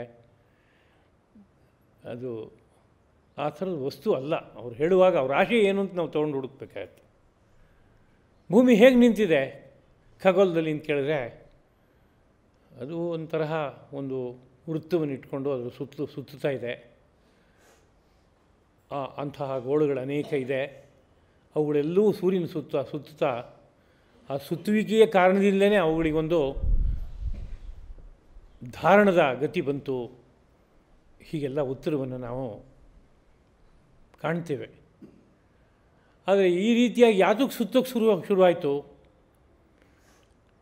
ಪುನಃ ಅದರ ಮೇಲೆ 10 ಪ್ರಶ್ನೆಗಳನ್ನು ಹಾಕ್ತಾ ಹೋದರೆ ಯಾವುದೋ ಒಂದು ಜಾಗದಲ್ಲಿ ಉತ್ತರ ಸಿಗೋಲ್ಲ. ಆದರೆ ಋಷಿ ಮಹರ್ಷಿಗಳು ಹೇಳ್ತಾರೆ ಏನಪ್ಪ ಅಂದರೆ, ಇದೆಲ್ಲವನ್ನು ಒಂದು ಶಕ್ತಿ ಧರಿಸಿದೆ, ಒಂದು ಚೈತನ್ಯ ಧರಿಸಿದೆ, ಅದೊಂದು ದೊಡ್ಡ ಬೆಳಕು. ಅದಕ್ಕೆ ಪರಮಾತ್ಮ, ಪರಂಜ್ಯೋತಿ ಎಂಬುದಾಗಿ ಕರೀತಾರೆ. ಅದೇ ಇದಷ್ಟನ್ನು ಧಾರಣೆ ಮಾಡಿರೋದ್ರಿಂದ ಆ ಪರಮಾತ್ಮನನ್ನು ಮೂಲತಃ ಧರ್ಮ ಅನ್ನೋ ಶಬ್ದದಿಂದ ಕರೀತಾರೆ. ಒಂದು ಬೃಹದಾರಣ್ಯಕ ಉಪನಿಷತ್ತಿನ ಮಾತು, ಧರ್ಮಸ್ತೇಜೋಮಯ ಅಮೃತಮಯ ಪುರುಷ ಅಯಮೇವ. ಪುರುಷ ಯಾರು ಅನ್ನೋ ಬಗ್ಗೆ ಹೇಳುವ ಸಂದರ್ಭ, ಧರ್ಮವು ತೇಜೋಮಯವಾಗಿದೆ, ಅಂದರೆ ಬೆಳಕಿನ ರೂಪದಲ್ಲಿದೆ, ಅಮೃತಮಯ, ಮೃತ್ಯುವಿಲ್ಲದ ಸ್ವರೂಪದಲ್ಲಿದೆ, ನಿತ್ಯವಾದದ್ದಾಗಿದೆ, ಅದೇ ಪುರುಷ ಎಂಬುದಾಗಿ ಕರೆಯಲ್ಪಡುತ್ತೆ ಅಂತ. ಅದರಿಂದ ಧರ್ಮ ಅನ್ನೋದು ಮೂಲತಃ ಏನಪ್ಪ ಅಂದರೆ ಒಂದು ಪರಂಜ್ಯೋತಿ ರೂಪವಾದ ತತ್ವ. ಅದಕ್ಕೆ ಧರ್ಮನೂ ಹೆಸರು ಯಾತಕ್ಕೆ ಬಂತು ಅಂದರೆ ಅದು ಸಮಗ್ರ ವಿಶ್ವವನ್ನು ಧರಿಸಿದೆ ಅಂತಂದಾಗೆಲ್ಲ ನಾವು ಅವನೊಬ್ಬ ಪುರುಷ ಎಲ್ಲವನ್ನೂ ತನ್ನ ಹೆಗಲ ಮೇಲೆ ಹೊತ್ಕೊಂಡಿದ್ದಾನೆ ಅಂತ ಅಂದ್ಕೋಬಾರ್ದು. ಯಾರೋ ಒಬ್ಬ ರಾಜನನ್ನು ಕೊಂಡಾಡುವಾಗ ಅವರು ಸಮಗ್ರ ರಾಜ್ಯವನ್ನು ತಮ್ಮ ಭುಜ ಬಲದಿಂದ ಧರಿಸಿದ್ದಾರೆ ಅಂತ ಹೇಳೋದುಂಟು. ಸಮಗ್ರ ರಾಜ್ಯವನ್ನು ಭುಜಬಲದಿಂದ ಧರಿಸಿದ್ದಾರೆ ಅಂದರೆ ಇಲ್ಲಿರುವಂಥ ಮಣ್ಣು, ಕಲ್ಲೋ, ವೃಕ್ಷಗಳ ಸಂಪತ್ತೋ, ಮೃಗಗಳೋ, ಮನುಷ್ಯರೋ ಎಲ್ಲರನ್ನೂ ಒಟ್ಟು ಸೇರಿಸಿ ಹೊತ್ಕೊಂಡು ಭುಜದ ಮೇಲೆ ಇಟ್ಕೊಂಡಿದ್ದಾರೆ ಅಂತ ಅರ್ಥ ಆಗಲ್ಲ. ಮತ್ತೇನು ಅರ್ಥ ಆಗುತ್ತೆ ಅಂತ ಕೇಳಿದ್ರೆ, ಅವರುಗಳ ಉಳಿವಿಗೆ ಇವ್ರ ಕಡೆಯಿಂದ ಯಾವುದೋ ಒಂದು ವಿಶೇಷವಾದಂಥ ಕೊಡುಗೆ ಇದೆ. ಒಬ್ಬ ರಾಜ ಇಡೀ ರಾಷ್ಟ್ರದ ಸಕಲ ಸಂಪತ್ತನ್ನು ವ್ಯವಸ್ಥಿತವಾಗಿ ಉಳಿಯೋದಕ್ಕೆ ಬೇಕಾಗುವಂತೆ ನೋಡ್ಕೋತಾ ಇದ್ದಾನೆ. ಅಲ್ಲಿ ಅದೇ ಧಾರಣ ಅನ್ನೋ ರೀತಿಯಲ್ಲಿ ಕರೆಯಲ್ಪಡುತ್ತೆ. ಹಾಗೆ ಒಂದು ಯಾವುದೋ ಬೆಳಕು ಈ ಸಮಗ್ರ ಸೃಷ್ಟಿಯನ್ನು ಧರಿಸಿದೆ ಅಂತಂದರೆ ಸಮಗ್ರ ಸೃಷ್ಟಿಯ ಉಳಿವಿಗೆ, ಅಸ್ತಿತ್ವಕ್ಕೆ, ಇರುವಿಕೆಗೆ ಆ ಬೆಳಕಿಂದ ಏನೋ ಒಂದು ದೊಡ್ಡ ಪಾತ್ರ ಇದೆ ಅಂತ ಅರ್ಥ. ಅದಕ್ಕೆ ಆ ನೇರದಲ್ಲಿ ಧರ್ಮ ಅನ್ನೋ ಶಬ್ದ ಮೂಲತಃ ಯಾವ ಅರ್ಥದಲ್ಲಿ ಬಂದಿದೆ ಅಂತ ಕೇಳಿದರೆ ಪರಮಾತ್ಮ, ಪರಂಜ್ಯೋತಿ ಎಂಬ ಅರ್ಥದಲ್ಲಿ ಬಂದಿದೆ. ಅದೇ ಧರ್ಮವೇ ಸಂಕಲ್ಪಿಸಿ ಧರೆಯಲ್ಲಿ ಒಂದು ಒಡಲನ್ನು ಹೊತ್ತು ಇಳಿದು ಬಂದಾಗ ಯಾವುದನ್ನು ಅವತಾರ ಅಂತ ನಾವು ಕರಿತೇವೋ ಆ ಅವತಾರವೂ ಸಹ ಅದೇ ಕೆಳಗಡೆ ಇಳಿದು ಬಂದಿರೋದ್ರಿಂದ ಅದಕ್ಕೆ ಧರ್ಮ ಅಂತ ಹೆಸರು ಬಂದಾಗ ಕೆಳಗಡೆ ಇಳಿದು ಬಂದಂತಹ ಅವತಾರನಿಗೂ ಧರ್ಮ ಅಂತಲೇ ಕರಿಬೇಕಾಗತ್ತಂತ. ಆದ್ದರಿಂದಲೇ ರಾಮೋ ವಿಗ್ರಹವಾನ್ ಧರ್ಮ ಅಂತ ರಾಮಾಯಣ ಹೇಳುತ್ತೆ. ರಾಮ ಯಾರು ಅಂತ ಕೇಳಿದರೆ ಸ್ಥೂಲವಾಗಿ ಹೇಳೋದಾದರೆ ದಶರಥ ಪುತ್ರ ಹೀಗೆಲ್ಲ ಪರಿಚಯ ಕೊಡ್ಬೋದು. ಅದೆಲ್ಲ ಹೊರಗಡೆ ಕಣ್ಣಿಗೆ ಕಾಣಿಸುವಂಥ ವಿಷಯ ಆಯಿತು. ಮೂಲತಃ ರಾಮ ಯಾರು ಅಂತ ಕೇಳಿದರೆ ಭಗವಂತನೇ ಸಂಕಲ್ಪ ಮಾಡಿ ಧರೆಯಲ್ಲಿ ಇಳಿದು ಬಂದಿದ್ದಾನೇನೋ ವಿಷಯವನ್ನು ಇಟ್ಕೊಂಡು ಆಲೋಚನೆ ಮಾಡಿದ್ರೆ ಧರ್ಮವೇ ಈ ರೂಪದಲ್ಲಿ ಕಾಣಿಸ್ತಾ ಇದೆ. ಧರ್ಮ ಬೇರೆ ಅಲ್ಲ, ರಾಮ ಬೇರೆ ಅಲ್ಲ. ರಾಮೋ ವಿಗ್ರಹವಾನ್ ಧರ್ಮ. ವಿಗ್ರಹವಾನ್ ಅಂದರೆ ಮೂರ್ತಿ ವ್ಯಕ್ತ, ರೂಪ ಧರಿಸಿರುವ, ಶರೀರವನ್ನು ಹೊಂದಿರುವಂತಹ ಧರ್ಮವೇ. ಇನ್ನು ಕೃಷ್ಣನ ಬಗ್ಗೆ ಮಾತಾಡೋಕ್ಕೆ ಹೊರಟಾಗಲೂ ಸಹ ಕೃಷ್ಣಂ ಧರ್ಮಂ ಸನಾತನಂ ಭಾಗವತ ಹೇಳುತ್ತೆ. ಶ್ರೀಕೃಷ್ಣ ಸನಾತನ ಧರ್ಮವೇ ಆ ರೂಪದಲ್ಲಿ ಕಾಣಿಸ್ಕೊಳ್ತಾ ಇದ್ದಾನೆ ಅಂತ. ಅಂದರೆ ಯಾವುದೋ ಒಂದು ಮಹಾಸಂಕಲ್ಪದಿಂದ ದೇವಿಕೆಯ ಗರ್ಭದಲ್ಲಿ ತಾನು ಶರೀರವನ್ನು ಧರಿಸಿ ಹೊರಗಡೆ ಬಂದ. ಆದರೆ ಬಂದವನು ಯಾರಪ್ಪ ಅಂದರೆ ಆ ಮಹಾಸಂಕಲ್ಪವನ್ನು ಮಾಡುವಂಥ ಪರಮಪುರುಷ, ಪರಾತ್ಪರ ತತ್ವ. ಅದೇ ಕೆಳಗಡೆ ಇಳಿದು ಬಂದಿದ್ದರಿಂದ ಕೃಷ್ಣನನ್ನು ಏನಂತ ಭಾವಿಸಬೇಕು ಅಂದರೆ ಧರ್ಮವೇ ಧರೆಗಿಳಿದು ಬಂದ ಒಂದು ವಸ್ತು ಎಂಬುದಾಗಿ ಭಾವಿಸಬೇಕು. ಇನ್ನು ಒಂದೊಂದು ಜೀವವೂ ಸಹ ತನ್ನ ಅಸ್ತಿತ್ವವನ್ನು ಚೆನ್ನಾಗಿ ಇಟ್ಕೊಂಡು ಬದುಕು ಸಾಗಿಸಬೇಕಾದ್ರೆ ಎಲ್ಲದಕ್ಕೂ ಸಹ ಒಂದು ಸ್ಥಿತಿ ಇರಬೇಕಾಗತ್ತೆ, ಒಂದು ಕಂಡೀಷನ್ ಇರಬೇಕಾಗತ್ತೆ. ಒಂದು ಸಸ್ಯ ಸಮೃದ್ಧವಾಗಿ ಚೆನ್ನಾಗಿ ಬೆಳೀತಾ ಇದೆ ಅಂತಂದರೆ ಅದಕ್ಕೆ ನೀರು ಬೇಕು, ಗೊಬ್ಬರ ಬೇಕು, ಗಾಳಿ ಬೇಕು, ಬಿಸಿಲು ಬೇಕು, ಎಲ್ಲ ಬೇಕು. ಇವೆಲ್ಲವನ್ನೂ ಬಳಸ್ಕೊಂಡು ಚೆನ್ನಾಗಿರಬೇಕಾದ್ರೆ ಅದರ ಮೈಯಲ್ಲಿ ಒಂದು ಸ್ಥಿತಿ ಇರಬೇಕಾಗುತ್ತೆ, ಒಂದು ಕಂಡೀಷನ್ ಇರಬೇಕಾಗತ್ತೆ. ಆ ಕಂಡೀಷನ್ ಏನಾದ್ರು ಹೋಗ್ಬಿಟ್ಟಿದೆ ಅಂತಂದರೆ ಈ ಮಣ್ಣಿರಲಿ, ನೀರಿರಲಿ, ಗಾಳಿ ಇರಲಿ, ಬಿಸಿಲಿರಲಿ ಎಲ್ಲವೂ ಇದ್ದರೂ ಸಹ ಅದು ತನ್ನ ಜೀವಕಲೆಯನ್ನು ತೋರಿಸ್ಕೊಳ್ಳೋಕ್ಕಾಗಲ್ಲ, ಅದು ಬೆಳವಣಿಗೆಯನ್ನು ಹೊಂದಲ್ಲ, ಅಂಥ ಸ್ಥಿತಿ ಬಂದ್ಬಿಡುತ್ತೆ. ಇದೇ ಮಾತನ್ನು ನಾವು ಮಾನವರ ವಿಷಯದಲ್ಲಿ ಚಿಂತಿಸೋದಾದರೆ ಮನುಷ್ಯನ ಮೈ ಯಾವ್ಯಾವ ರೀತಿಯಾದ ಸೊಬಗಿನಿಂದ ಕೂಡಬೇಕೋ ಹಾಗೆ ಕೂಡಬೇಕಾದ್ರೆ ಅದರಲ್ಲಿ ಒಂದು ಸ್ಥಿತಿ ಇರಬೇಕಾಗತ್ತೆ, ಒಂದು ಕಂಡೀಷನ್ ಇರಬೇಕಾಗತ್ತೆ. ಒಂದು ಸುಲಭವಾದ ಉದಾಹರಣೆಯಲ್ಲಿ ಅರ್ಥ ಮಾಡ್ಕೊಳ್ಳೋದಾದರೆ ಮನುಷ್ಯ ನೆಮ್ಮದಿಯಾಗಿ ಬದುಕಬೇಕಾದ್ರೆ ಅವನಿಗೆ ನಿದ್ದೆ ಚೆನ್ನಾಗಿರಬೇಕಾಗತ್ತೆ. ಹಗಲು ಬೇಕಾದಷ್ಟು ಕೆಲಸ ಕಾರ್ಯಗಳನ್ನೆಲ್ಲ ಮಾಡಿದೆ ಎಷ್ಟು ಹೊತ್ತಾಯಿತು, ನನಗೆ ತುಂಬ ಆಸಕ್ತಿ ಇದೆ ಅಂತ ಏನೇನೇ ನಾನು ಭಾವಿಸಿದ್ರೂ ಯಾವುದೋ ಒಂದು ಹೊತ್ತಾಯಿತು ಅಂತ ಅಂದ್ಕೂಡಲೇ ಕಣ್ಣು ಎಳೆಯುತ್ತೆ ತಾನಾಗೆ. ಸಾಕು ನಿಲ್ಲಿಸು ಅಂತ ಹೇಳುತ್ತೆ ಅದು. ಸ್ವಲ್ಪ ಅವಕಾಶ ಕೊಟ್ಟರೆ ಸಾಕು, ಮುಂದಿನ ಕ್ಷಣಕ್ಕೆ ಬೇರೆ ಯಾವುದೋ ಲೋಕಕ್ಕೆ ಹೋದಂತೆ ಆಗುತ್ತೆ. ಎಷ್ಟೋ ಹೊತ್ತಾದಮೇಲೆ ಗೊತ್ತಾಗುತ್ತೆ, ಅಯ್ಯೋ ನಂಗೆ ನಿದ್ದೆ ಬಂತು ಅಂತ. ತುಂಬ ಸಂತೋಷವಾಗಿದ್ದೆ ನಾನು ಅಂತ ಭಾಳ ಸುಖವಾಗಿತ್ತಪ್ಪ ಅಂತ ಅನ್ಕೋತೀವಿ ನಾವು. ಆ ಒಂದು ನಿದ್ರೆಯ ಅನುಭವಕ್ಕೆ ಹೋಗೋದಕ್ಕೆ ಕಾರಣವಾದಂಥ ಒಂದು ಸ್ಥಿತಿ ಮೈನಲ್ಲಿ ಇದ್ದಾಗ ಮಾತ್ರ ನಿದ್ದೆ ಬರುತ್ತೆ. ಆ ಸ್ಥಿತಿ ಇಲ್ಲದೆ ಅವ್ರು ನಿದ್ದೆ ಬರೋಲ್ಲ. ಉದಾಹರಣೆಗೆ ನಿದ್ದೆ ಬರೋ ಸಮಯಕ್ಕೆ ಸರಿಯಾಗಿ ಯಾವುದೋ ಒಂದು ಗಾಬರಿ ಪಡಿಸುವಂಥ ವಿಷಯ ಬಂದುಬಿಟ್ಟಿದೆ ಅಂತಾದರೆ, ತುಂಬ ಗಾಬರಿ ವಿಷಯ, ನಾಳೆ ಬೆಳಗ್ಗೆ ಹೀಗಂತೆ ಅಂತ ಯಾವುದೋ ಒಂದು ಭಾಳ ಅವಮಾನದ ಪ್ರಸಂಗವೋ ಕಷ್ಟಕ್ಕೆ ಸಿಹಾಕೊಳ್ಳುವಂಥ ಪ್ರಕರಣವೋ ಯಾರೋ ಬಂದು ಹೇಳ್ತಾರೆ ರಾತ್ರಿ 10 ಗಂಟೆಗೆ ಇನ್ನೇನು ಮಲಗಬೇಕು ಅನ್ನುವಾಗ. ರಾತ್ರಿ ಎಷ್ಟು ಚೆನ್ನಾಗಿ ನಿದ್ದೆ ಬರ್ಬೋದು? ನಿದ್ದೆ ಬರೋಲ್ಲ ಒಂಚೂರು. ಯಾಕೆ ಬರೋಲ್ಲ ಅಂದರೆ ಮೈನಲ್ಲಿ ಏನೋ ಒಂದು ಸ್ಥಿತಿ ವ್ಯತ್ಯಾಸ ಆಗೋಯ್ತು. ಒಂದು ಕಥೆಯನ್ನು ಹೇಳ್ತಾರೆ. ಮಹಾರಾಜರು ಒಬ್ಬ ಮಹಾ ಕಾರ್ಯವನ್ನು ನಿರ್ವಾಹ ಮಾಡುವಂಥ ವ್ಯಕ್ತಿ ಆದ್ದರಿಂದ ಬೇಕಾದಷ್ಟು ಸೌಲಭ್ಯಗಳನ್ನು ಅವರು ಇಟ್ಕೊಳ್ಬೇಕಾಗತ್ತೆ. ಯಾತಕ್ಕೆ ಅಂದರೆ ಅಷ್ಟು ಜವಾಬ್ದಾರಿ, ಭಾರ. ಆ ಭಾರದ ಮಧ್ಯದಲ್ಲಿ ತನ್ನ ದೇಹ ಮನಸ್ಸು ಎಲ್ಲ ಲವಲವಿಕೆಯಿಂದ ಚೆನ್ನಾಗಿರಬೇಕಾದ್ರೆ ಅನೇಕ ಸೌಲಭ್ಯಗಳು ಬೇಕು. ಉದಾಹರಣೆಗೆ ಸುಖದ ಸುಪತ್ತಿಗೆ ಬೇಕು, ಒಳ್ಳೆಯ ಭವ್ಯವಾದಂಥ ವಾಸಸ್ಥಾನ ಬೇಕು, ಉತ್ತಮವಾದ ವಸ್ತುಗಳು ಬೇಕು, ವಾಹನ ಬೇಕು, ಅದೇ ರೀತಿಯಲ್ಲಿ ಭಕ್ಷ್ಯ ಭೋಜ್ಯಗಳೆಲ್ಲ ಬೇಕು. ಯಾಕೆ ಅಂದರೆ ಕೇವಲ ತನ್ನ ಹೊಟ್ಟೆ ತುಂಬಿಸ್ಕೊಳ್ಳೋದಕ್ಕೆ ರುಚಿ ಏನಿದೆ ಆಸೆ ಅದನ್ನು ಈಡೇರಿಸ್ಕೊಳ್ಳೋಕ್ಕೆ ಅಂತಲ್ಲ, ಮಹಾ ಕಾರ್ಯ ಇದೆ. ಆ ಕಾರ್ಯವನ್ನು ವ್ಯವಸ್ಥಿತವಾಗಿ ನಡೆಸಬೇಕಾದ್ರೆ ಅಷ್ಟು ಎಲ್ಲ ರೀತಿಯಿಂದಲೂ ಬಲಿಷ್ಠನಾಗಿ ಚೆನ್ನಾಗಿ ಸದಾಕಾಲದಲ್ಲೂ ಹರ್ಷದಿಂದ ಇರಬೇಕಾಗತ್ತೆ. ಇಲ್ಲವರೆ ನಿರ್ವಹಿಸೋಕ್ಕಾಗಲ್ಲ. ಅದಕ್ಕೋಸ್ಕರ ಇರುತ್ತೆ. ಯಾರೋ ಒಬ್ಬ ಮಹಾರಾಜ ಹಾಗೆ ಒಂದು ವೈಭವದಿಂದ ವಾಸ ಮಾಡ್ತಾಯಿದ್ದ. ಒಂದು ದಿವಸ ಯಾವುದೋ ಕಾರ್ಯಕ್ಕಾಗಿ ಹೊರಟಾಗ ಇನ್ನು ಇವತ್ತು ಬರೋಲ್ಲ, ನಾಳೆನೋ ನಾಡಿದೋ ಹಿಂತಿರುಗಿ ಬರೋ ಅನ್ನೋ ರೀತಿಯಲ್ಲಿ ಅಂದ್ಕೊಂಡು ಹೊರಟ. ಅದು ಎಲ್ಲರಿಗೂ ಗೊತ್ತಿತ್ತು.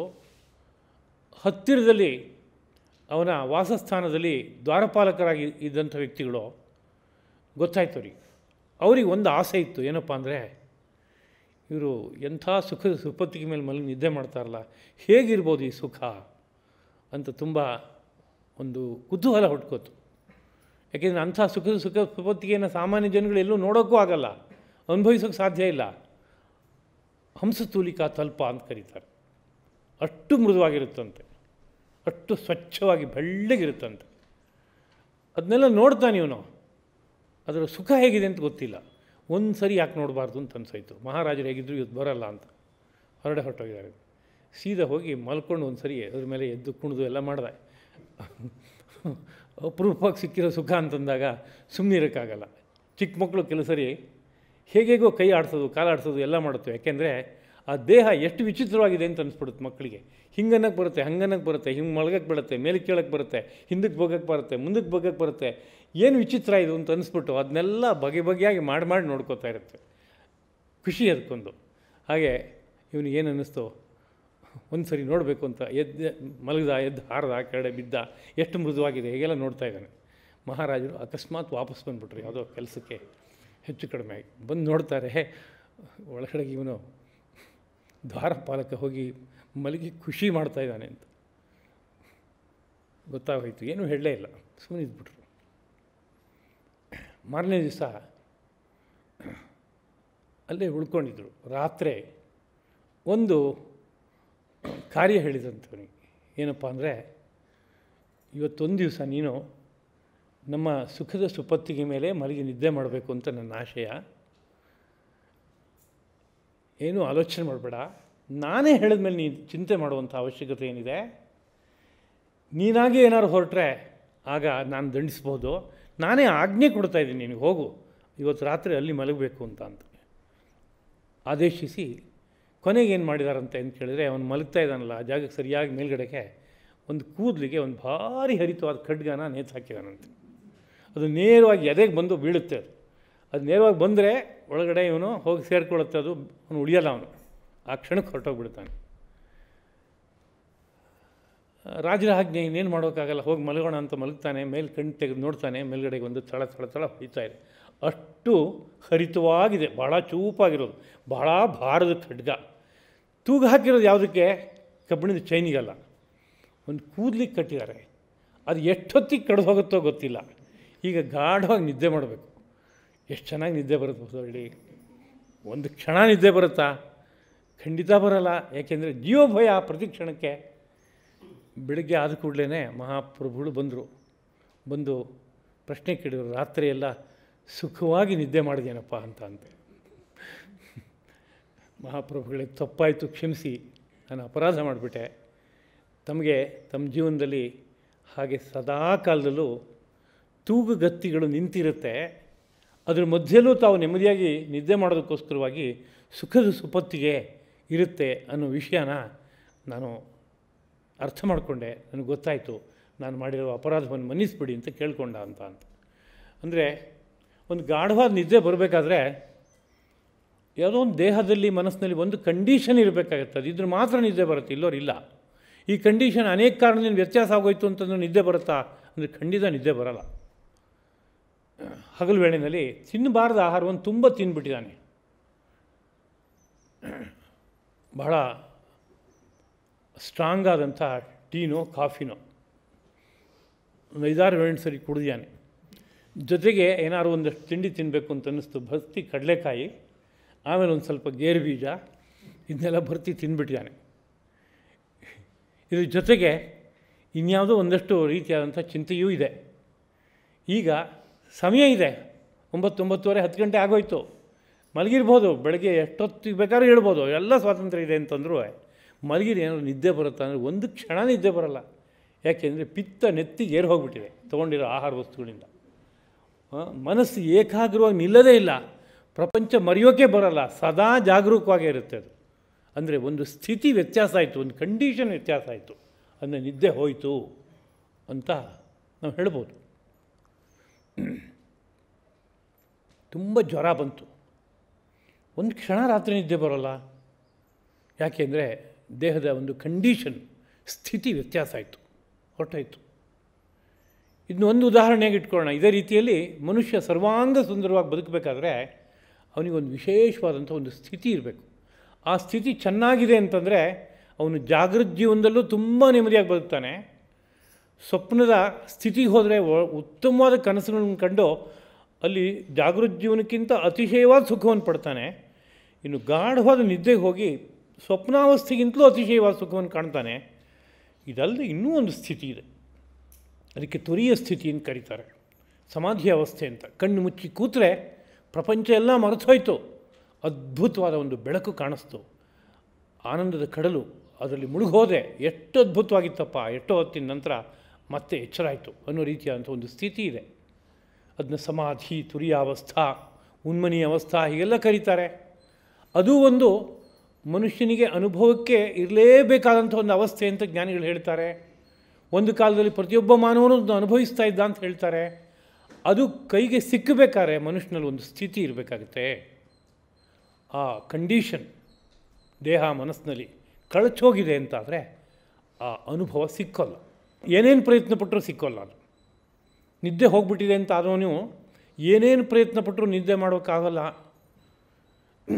ಏನೋ ಸ್ಲೀಪಿಂಗ್ ಟ್ಯಾಬ್ಲೆಟ್ ತೊಗೊಂಡ್ರೆ ಆಗುತ್ತೆ ಬಿಡ್ರಿ ಅಂತಂದರೆ ಸ್ವಲ್ಪ ಕಾಲ ನಡೆಯುತ್ತೆ, ಆಮೇಲೆ ಡೋಸೇಜ್ ಜಾಸ್ತಿ ಮಾಡಬೇಕಾಗತ್ತೆ, 2 ತೊಗೋಬೇಕಾಗತ್ತೆ ಟ್ಯಾಬ್ಲೆಟ್, 1ಕ್ಕೆ ಮುಟ್ಟಲ್ಲ.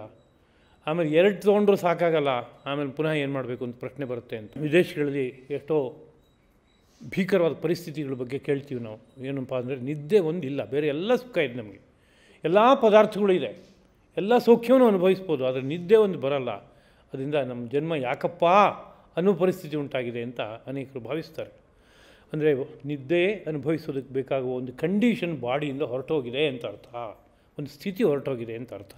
ಹಾಗೆ ಸಮಾಧಿ ಅನುಭವವನ್ನು ಪ್ರತಿನಿತ್ಯನೂ ಪ್ರತಿಯೊಬ್ಬ ಮಾನವನೂ ಅನುಭವಿಸಬೇಕಾಗಿತ್ತು, ಅನುಭವಿಸೋಕೆ ಬೇಕಾಗುವಂತೆ ದೇಹ ರಚನೆ ಇದೆ, ಆದರೆ ಅದನ್ನ ಅನುಭವಿಸೋಕೆ ಬರೋಲ್ಲ ನನಗೆ. ಪ್ರಾತಃ ಕಾಲ ಸಾಯಂಕಾಲ ಕಣ್ಣು ಮುಚ್ಚಿ ಕೂತ್ಕೊಂಡ್ರೆ ಸಾಕು, ಅದು ತಾನಾಗಿ ಆವರಿಸಿ ನಮ್ಮನ್ನು ತನ್ನ ವಶಕ್ಕೆ ತಗೋಬೇಕು. ಹಾಗಿತ್ತು ಆದರೆ ಇವತ್ತು ಸಂಧ್ಯಾಕಾಲ ಬರಲಿ, ಮಧ್ಯಾಹ್ನ ಬರಲಿ, ರಾತ್ರಿ ಬರಲಿ, ಎಷ್ಟೊತ್ತು ಬಂದರೂ ನಮ್ಮ ಮನಸ್ಸು ಮಾತ್ರ ಒಳಗಡೆ ಮುಳುಗೋದೇ ಇಲ್ಲ.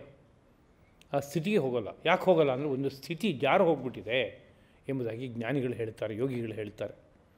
ಆ ಸ್ಥಿತಿಗೂ ಕೂಡ ಧರ್ಮ ಅಂತ ಕರೀತಾರೆ. ಯಾಕೆಂದರೆ ಆ ಸ್ಥಿತಿ ಇದ್ದಾಗ ಭಗವಂತ ಒಳಗಡೆ ಇದ್ದವನು ಮೈ ತುಂಬ ತುಂಬಿಕೊಂಡು ಅವನು ಯಾವ್ಯಾವ ಥರ ಸುಖ ಕೊಡಬೇಕೋ, ಜಾಗೃತ ಜೀವನದಲ್ಲಿ ಏನು ಸುಖ ಕೊಡಬೇಕೋ, ಸ್ವಪ್ನದಲ್ಲಿ ಯಾವ ಥರ ಸುಖ ಕೊಡಬೇಕೋ, ಸುಷುಪ್ತಿ ಆಳವಾದ ನಿದ್ರೆಯಲ್ಲಿ ಏನು ಸುಖ ಕೊಡಬೇಕೋ, ಸಮಾಧಿ ಅವಸ್ಥೆಯಲ್ಲಿ ಏನು ಸುಖ ಕೊಡಬೇಕೋ ಅಷ್ಟು ಸುಖವನ್ನು ಕೊಟ್ಟು ಈ ದೇಹ ಯಂತ್ರ ಒಂದು ಅದ್ಭುತವಾದಂತಹ ಯಂತ್ರವಾಗಿ ಇದರಿಂದ ಲೋಕಕ್ಕೆಲ್ಲ ಏನೇನು ಲಾಭ ಆಗಬೇಕೋ ಅಷ್ಟು ಲಾಭ ಆಗ ಸಾಧ್ಯ ಆಗುತ್ತೆ, ಸಿದ್ಧವಾಗುತ್ತೆ.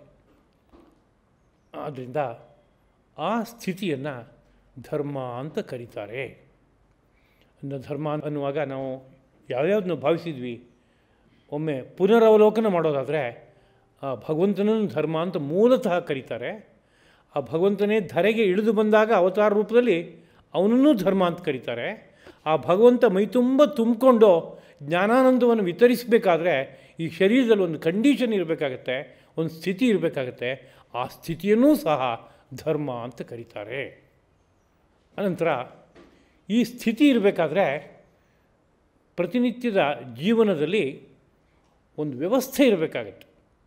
ನಡೆನುಡಿಗಳು ಹೊಂದ್ಕೊಳ್ಳುವಂತೆ ಇರಬೇಕಾಗತ್ತೆ. ಈ ಶರೀರ ಯಂತ್ರಕ್ಕೆ ತಗೊಳ್ಳುವ ಆಹಾರ, ಮಾಡುವ ಚಿಂತನೆ, ಬೇರೆ ನಡೆನುಡಿಗಳು ಎಲ್ಲದರಲ್ಲೂ ಒಂದು ಶಿಸ್ತು ಇರಬೇಕಾಗತ್ತೆ, ವ್ಯವಸ್ಥೆ ಇರಬೇಕಾಗತ್ತೆ. ಈ ದೇಹ ಯಂತ್ರ ಸುವ್ಯವಸ್ಥಿತವಾಗಿರುವಂತೆ ನಡೆನುಡಿಗಳಿಂದ ರಕ್ಷಿಸ್ಕೋಬೇಕಾಗತ್ತೆ.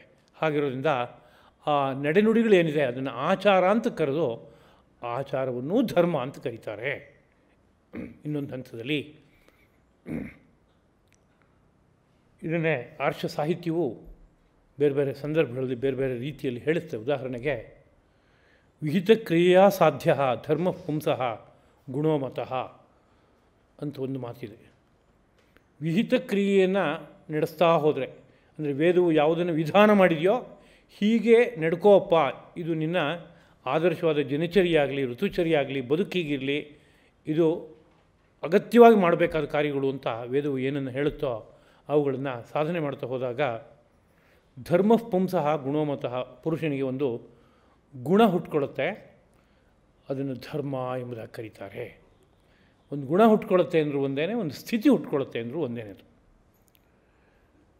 ಇದನ್ನು ಇನ್ನೊಂದು ಕಡೆಯಲ್ಲಿ ಧಾತು ಪ್ರಸಾದಾತ್ ಮಹಿಮಾನಮೀಶಂ ಎಂಬುದಾಗಿಯೂ ಉಪನಿಷತ್ ಸಾಹಿತ್ಯ ಕೊಂಡಾಡುತ್ತೆ. ನಮ್ಮ ಮೈನಲ್ಲಿ ಒಂದು ಧಾತು ಪ್ರಸನ್ನತೆ ಹುಟ್ಟಿದಾಗ ಆ ಒಳಗಡೆ ಇರೋ ಭಗವಂತನ ದರ್ಶನ ಮಾಡೋಕ್ಕಾಗತ್ತೆ ಅಂತ. ಈ ಮಾತಿಗೆ ಬೇರೆ ಅರ್ಥವೂ ಹೇಳೋದು ಇರುತ್ತೆ. ಆದರೆ ಧಾತು ಪ್ರಸನ್ನತೆ ಅನ್ನೋ ವಿಷಯ ಆಯುರ್ವೇದ ಶಾಸ್ತ್ರವೂ ಹೇಳುತ್ತೆ. ಮೈನಲ್ಲಿರುವಂತಹ ಸಪ್ತಧಾತುಗಳು ಒಂದರ ಜೊತೆಗೆ ಒಂದು ಹೊಂದ್ಕೊಂಡು ಅವುಗಳು ಸಂತುಷ್ಟಿಯಾಗಿ ಪ್ರಸನ್ನವಾಗಿ ಇದೆ ಅಂತ ಆದರೆ ಆಗ ಅವನು ಸ್ವಸ್ಥನಾಗಿ ಬದುಕ್ತಾನೆ. ಆಗ ಅವನೊಳಗಡೆ ಇರೋ ಪರಮಾತ್ಮನ ಪರಿಪೂರ್ಣವಾದ ಅನುಗ್ರಹ ಅವನ ಮೈನಲ್ಲಿ ತುಂಬಿಕೊಳ್ಳುತ್ತೆ, ಆ ಸುಖವನ್ನು ಪಡ್ತಾನೆ. ಹೀಗೆ ಆಯುರ್ವೇದ ಶಾಸ್ತ್ರವೂ ಸಹ ಕೊಂಡಾಡುತ್ತೆ. ಆದ್ದರಿಂದ ಧಾತು ಪ್ರಸನ್ನತೆ ಅನ್ನೋದು ಏನದು, ಅದೊಂದು ಕಂಡೀಷನ್.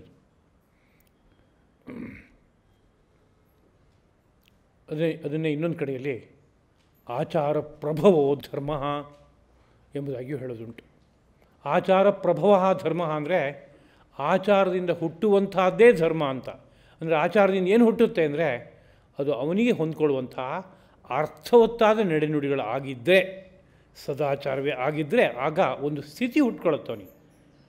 ಶರೀರ ಯಂತ್ರ ಪೂರ್ಣವಾದ ಆರೋಗ್ಯದ ಒಂದು ರೂಪಕ್ಕೆ ಬರುತ್ತೆ. ಹಾಗೆ ಬಂದಾಗ ಅವನಿಗೊಂದು ಸ್ಥಿತಿ ಇರುತ್ತೆ. ಅದನ್ನು ಆ ಸ್ಥಿತಿಗೆ ಕಾರಣವಾಗುವಂಥ ಆಚಾರ ಏನಿದೆ, ಆ ಆಚಾರವನ್ನೂ ಧರ್ಮ ಅಂತ ಕರೀತಾರೆ ಲೋಕದಲ್ಲಿ. ಅದರಿಂದಲೇ ಯಾರಾದರೂ ಏನಾದ್ರು ಒಂದು ಆದರ್ಶವಾದ ಕ್ರಮವನ್ನು ಅನುಸರಿಸದೆ ಹೋದರೆ ಒಂದು ಸ್ವಲ್ಪವೂ ಆಚಾರ ಪ್ರಜ್ಞೆ ಇಲ್ಲ ಇವನಿಗೆ ಅಂತ ಬೈಯೋದುಂಟು. ಒಳಗಡೆ ಬರುವಾಗ ಕಾಲು ತೊಳ್ಕೊಳ್ಳೋದೆ ಹಾಗೆ ಬಂದುಬಿಟ್ಟ ಅಂತಂದರೆ ಆಚಾರ ಪ್ರಜ್ಞೆ ಇಲ್ಲ ಅಂತ ಹೇಳೋದುಂಟು. ಯಾತಕ್ಕೆ ಕಾಲು ತೊಳ್ಕೊಂಡು ಬರಬೇಕು ಅಂತ ಹೇಳಿದರು? ಅದೇ ರೀತಿಯಲ್ಲಿ ದೊಡ್ಡವ್ರು ಯಾರೋ ಬಂದರೆ ಎದ್ದು ನಿಂತ್ಕೋಬೇಕು ಅಂತ ಯಾಕೆ ಹೇಳಿದರು? ಕೈ ಮುಗಿದು ನಮಸ್ಕರಿಸಬೇಕು ಅನ್ನೋ ರೀತಿಯಾದ ಮಾತು ಹೇಳಿದರು ಯಾಕೆ? ಇದನ್ನೆಲ್ಲ ಗಮನಿಸಿದರೆ ಅದು ಹಿಂದುಗಡೆಗೆ ಏನಪ್ಪ ಅಂದರೆ ನಮ್ಮ ಶರೀರ ಯಂತ್ರದಲ್ಲಿ ಒಂದು ಸ್ಥಿತಿ ಇರಬೇಕಾಗಿದೆ. ಆ ಸ್ಥಿತಿಯನ್ನು ಕಾಪಿಟ್ಟುಕೊಳ್ಳೋದಕ್ಕೋಸ್ಕರವಾಗಿ ತಂದಿರುವಂತಹದ್ದೇ ಆ ನಡೆನುಡಿಗಳೆಲ್ಲ ಆಗಿದೆ. ಆದ್ದರಿಂದ ಆ ನಡೆನುಡಿಗಳಿಗೆ ಆಚಾರ ಎನ್ನೋ ಪದವನ್ನು ಬಳಸಿ ಅದನ್ನೂ ಸಹ ಧರ್ಮ ಅಂತ ಕರೆದಿದ್ದಾರೆ. ಈ ಬಗ್ಗೆ ಇದರ ಪರಿಚಯವನ್ನು ಕೊಡುವ ಸನ್ನಿವೇಶದಲ್ಲಿ ಶ್ರೀರಂಗ ಮಹಾವರುಗಳು ಒಂದು ಉದಾಹರಣೆಯನ್ನು ಬಹಳ ಚೆನ್ನಾಗಿ ಕೊಟ್ಟು ವಿವರಿಸಿದ ಸನ್ನಿವೇಶವನ್ನು ಈ ಸಂದರ್ಭದಲ್ಲಿ ನೆನಪಿಸ್ಕೋಬಹುದಾಗಿದೆ. ನಾವು ತೆಂಗಿನಕಾಯಿಯನ್ನು ನೋಡಿದ್ದೀವಿ. ನಾವು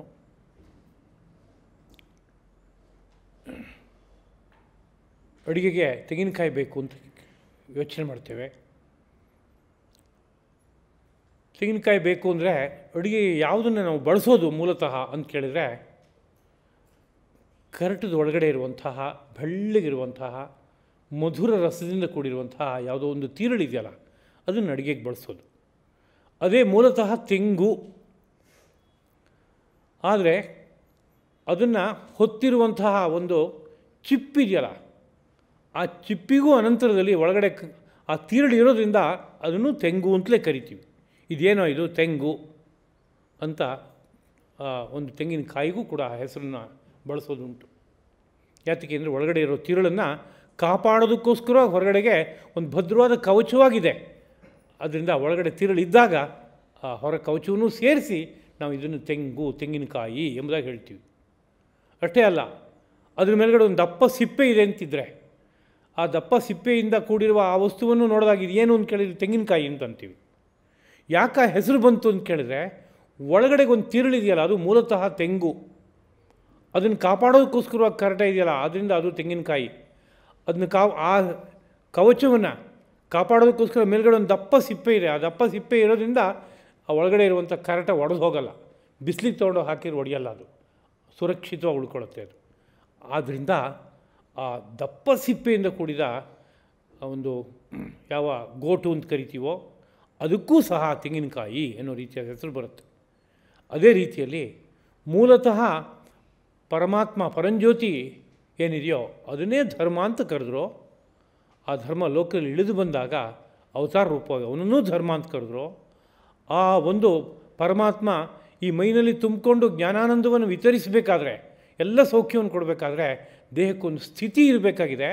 ಅದು ಪರಮಾತ್ಮನನ್ನು ಹೊರುವ ಸ್ಥಿತಿ, ಪರಮಾತ್ಮನನ್ನು ಮೈ ತುಂಬ ತುಂಬ್ಕೊಳ್ಳೋಕೆ ಬೇಕಾದ ಸ್ಥಿತಿ. ಆದ್ದರಿಂದ ಆ ಸ್ಥಿತಿಗೂ ಧರ್ಮ ಅಂತ ಕರೆದ್ರು.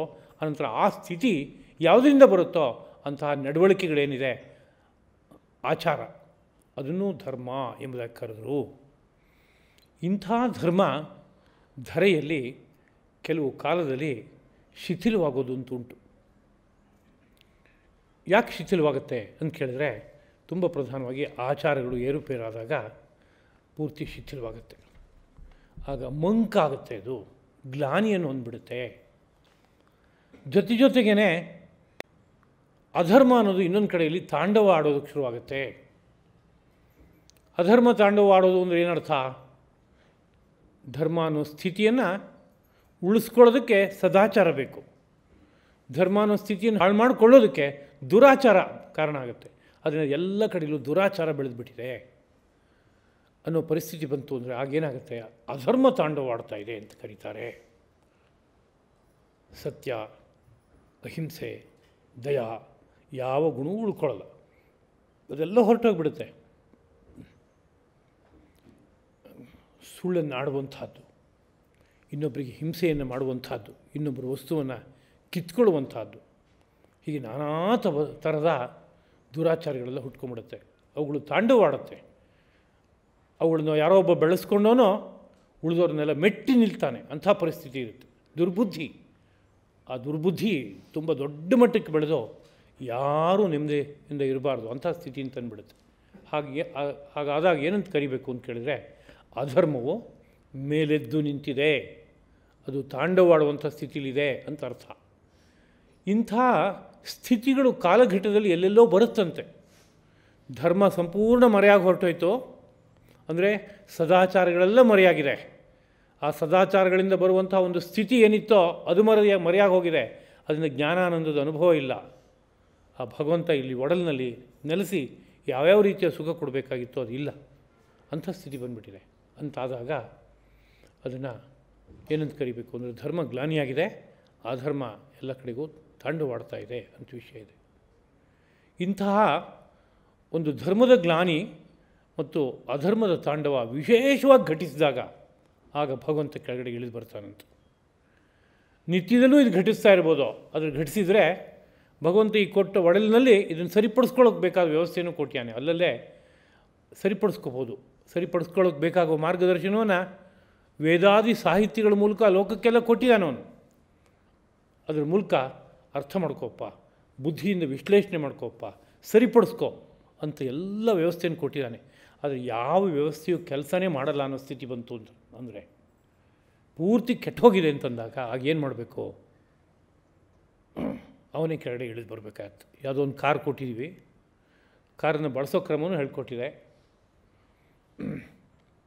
ಅಕಸ್ಮಾತ್ ಚೂರು ಏರುಪೇರಾದರೆ ಅದನ್ನ ರಿಪೇರಿನೂ ಇಷ್ಟು ಮಾಡ್ಕೋಬೇಕು ಅಂತ ಒಂದು ಟ್ರೈನಿಂಗು ಕೊಟ್ಟಾಗಿದೆ. ಇಷ್ಟೆಲ್ಲ ಮಾಡಿ ಕೊಟ್ಟಾದಮೇಲೆ ಕಾರ್ ತೊಗೊಂಡು ಹೋಗುವಾಗ ಸ್ವಲ್ಪ ಅಜಾಗರೂಕತೆಯಿಂದ ವ್ಯವಹಾರ ಮಾಡಿ ಒಂದು ದೊಡ್ಡ ಡ್ಯಾಮೇಜ್ ಮಾಡಿಕೊಂಡ ಅಂತಂದರೆ ಆಗ ಅವನೇ ಏನೂ ಮಾಡ್ಕೊಳಕ್ಕಾಗಲ್ಲ. ಕೂಡಲೇ ಯಾರಿಗೆ ಹೇಳಬೇಕಾಗತ್ತೆ? ರಿಪೇರರ್ನ ಬಂದು ಹೋಗು ಅಂತ ಹೇಳಬೇಕಾಗತ್ತೆ, ಅವನ ಬಳಿ ಕಳಿಸ್ಬೇಕಾಗತ್ತೆ. ಆಮೇಲೆ ಅದು ಮುಂದಕ್ಕೆ ಓಡ್ಸೋಕ್ಕೆ ಬರುವಂಥ ಸ್ಥಿತಿ ಬರುತ್ತೆ ಅನ್ನೋ ವಿಷಯ ಉಂಟು. ಹಾಗೆ ಸಣ್ಣ ಪುಟ್ಟ ಏರುಪೇರುಗಳಾಯಿತು, ಏರಿಲ್ಲ, ಸರಿ ಮಾಡ್ಕೊಳಕ್ಕೆ ಬರುತ್ತೆ. ಇನ್ನೇನೋ ಯಾವುದೋ ಲೂಸ್ ಆಗಿದೆ ನೆಟ್ಟು, ಸರಿ ಮಾಡ್ಕೊಳಕ್ಕೆ ಬರುತ್ತೆ. ಆದರೆ ತುಂಬ ದೊಡ್ಡ ಡ್ಯಾಮೇಜ್ ಆಗೋಯ್ತು ಅಂತಂದರೆ ಅವನೂ ಏನೂ ಮಾಡ್ಕೊಳಕ್ಕಾಗಲ್ಲ. ನನಗೆ ವಾಹನ ಚಾಲನೆ ಮಾಡೋಕ್ಕೆ ಬರುತ್ತೆ, ಸಣ್ಣ ಪುಟ್ಟ ರಿಪೇರಿ ಕೆಲಸ ಮಾಡೋಕ್ಕಾಗತ್ತೆ, ಇದನ್ನು ಮಾಡೋಕ್ಕಾಗಲ್ಲ ಸ್ವಾಮಿ, ಇದಕ್ಕೆ ನೀವು ತೊಗೊಂಡು ಹೋಗಬೇಕು ಚಿಕಿತ್ಸಾಲಯಕ್ಕೆ. ಅಲ್ಲಿ ವಿಶೇಷವಾಗಿ ಸರ್ಜರಿ ಮಾಡಿ ಸರಿ ಮಾಡಬೇಕಾಗತ್ತೆ. ಯಾವುದೋ ಪಾರ್ಟನ್ನು ತೆಗೆದುಹಾಕಿ ಯಾವುದೋ ಪಾರ್ಟನ್ನು ಹಾಕಿ ಎಲ್ಲ ಹೊಸ ರೂಪವನ್ನು ಕೊಡಬೇಕಾಗತ್ತೆ. ಹಾಗಾದರೆ ಮಾತ್ರ ಸಾಧ್ಯ ಆಗುತ್ತೆ ಅಂತ ಹೇಗಿದೆಯೋ ಅದೇ ರೀತಿಯಲ್ಲಿ ಈ ಸಮಗ್ರ ಸೃಷ್ಟಿಯಲ್ಲಿ ರಿಪೇರಿ ಮಾಡೋಕೆ ಆಗೋಲ್ಲ ಅನ್ನೋ ಸ್ಥಿತಿ ಬಂದಾಗ ಜೀವಕೋಟಿಗಳೆಲ್ಲ ಅಯ್ಯೋ ಹೀಗಾಯಿತು ನಮ್ಮ ಪರಿಸ್ಥಿತಿ, ದುಃಖ ದುಃಖ ದುಃಖ, ಏನೊಂದೂ ಸುಖ ಇಲ್ವಲ್ಲ, ನಮ್ಮ ಬದುಕಿನ ಪರಿಸ್ಥಿತಿ ಹೀಗಾಗೋಯ್ತಲ್ಲ ಅಂತ ಒಂದು ಆರ್ತನಾದವನ್ನು ಮಾಡಿದಾಗ ಅದಕ್ಕೆ ಹೋಗೊಟ್ಟು ಭಗವಂತ ಧರೆಗೆ ಇಳಿದು ಬರ್ತಾನೆ. ಇದು ಅವನ ಅವತಾರದ ಒಂದು ಹಿಂದಿರುವಂತಹ ಒಂದು ವಿಷಯ ಎಂಬುದಾಗಿ ಭಾವಿಸ್ತಾ ಶ್ರೀಕೃಷ್ಣ ಪ್ರಭು ಅಂತಹ ಅವತಾರ. ಅವನು ಆಗಿನ ಕಾಲದಲ್ಲಿ ಹುಟ್ಕೊಂಡಂತಹ ಭೀಕರವಾದಂತಹ ಸಮಸ್ಯೆ, ಪ್ರಧಾನವಾಗಿ ಕ್ಷತ್ರಿಯರು ದುಷ್ಟಬುದ್ಧಿಯಿಂದ ಕೂಡಿದವರಾಗಿ ಅವರೇ ಧರ್ಮಕ್ಕೆ ಕಂಟಕರಾಗಿ ನಿಂತ್ಕೊಂಡಂಥ ಸಂದರ್ಭ ಬಂದಾಗ ಅವ್ರನ್ನ ಸಾಮಾನ್ಯ ಜನರು ಯಾರೂ ಮೆಟ್ಟಿ ಸರಿಪಡಿಸೋಕೆ ಸಾಧ್ಯ ಇಲ್ಲ, ಅವರಷ್ಟು ಬಲಿಷ್ಠರು. ಹಾಗಾದಾಗ ಭಗವಂತ ಕೆಳಗಡೆಗೆ ಇಳಿದು ಬಂದ ಅನ್ನೋ ವಿಷಯ ಇದೆ. ಅದನ್ನು ನಾವು ಮನಸ್ಸಿಗೆ ತಂದ್ಕೋತಾ ಈ ಅವತಾರದ ನಡೆಯನ್ನು ಭಾವಿಸಬೇಕು ಎಂಬುದಾಗಿ ಸ್ಮರಣೆ ಮಾಡಿಕೊಳ್ತಾ ಈ 4 ಮಾತುಗಳನ್ನು ಶ್ರೀಕೃಷ್ಣ ಪ್ರಭುವಿನ ಪದಪದ್ಮಗಳಲ್ಲಿ ಅರ್ಪಿಸ್ತಾ ಇದ್ದೀನಿ. ಕಾಯೇನ ವಾಚಾ ಮನಸಾ ಇಂದ್ರಿಯೈರ್ವಾ ಬುದ್ಧ್ಯಾ ಆತ್ಮನಾ ವಾ ಪ್ರಕೃತೆ ಸ್ವಭಾವಾತ್ ಕರೋಮಿ ಯದ್ಯತ್ ಸಕಲಂ ಪರಸ್ಮೈ ನಾರಾಯಣಾಯೇತಿ ಸಮರ್ಪಯಾಮಿ. ಶ್ರೀಕೃಷ್ಣಾರ್ಪಣಮಸ್ತು.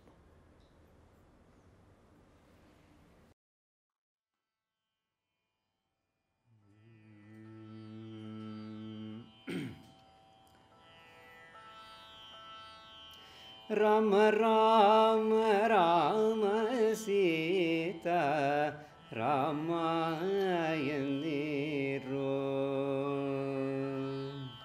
ರಾಮ ರಾಮ ರಾಮ ಸೀತಾ ರಾಮಾಯಣೀರೋ. ಸೀತಾ ರಾಮ ರಾಮ ರಾಮ ಸೀತಾ ರಾಮಾಯಣೀರೋ. ಸೀತಾ ರಾಮ ರಾಮ ರಾಮ ಸೀತಾ ರಾಮಾಯಣೀರೋ. ಅಮರಪತಿಯ ದಿವ್ಯ ನಾಮ, ಅಮರಪತಿಯ ದಿವ್ಯ ನಾಮ ಅಂದು ಒದಗದೋ ರಾಮ ರಾಮ ರಾಮ ಸೀತಾ ರಾಮ ಎಂದಿರು.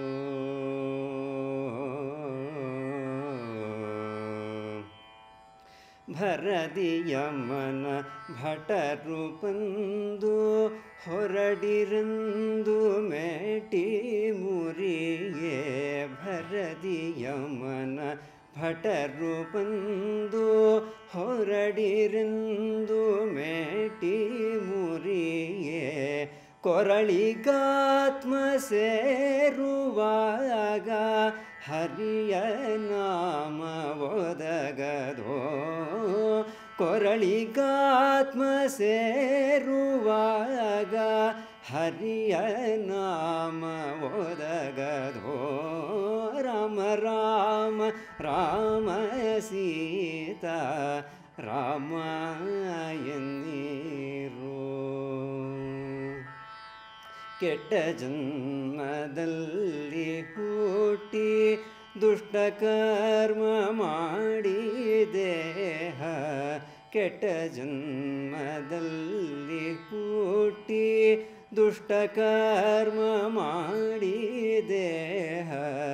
ಬಿಟ್ಟು ಹೋಗುವಾಗ ಪುರಂದರ ವಿಠಲನ ನಾಮ ಒದಗದೋ.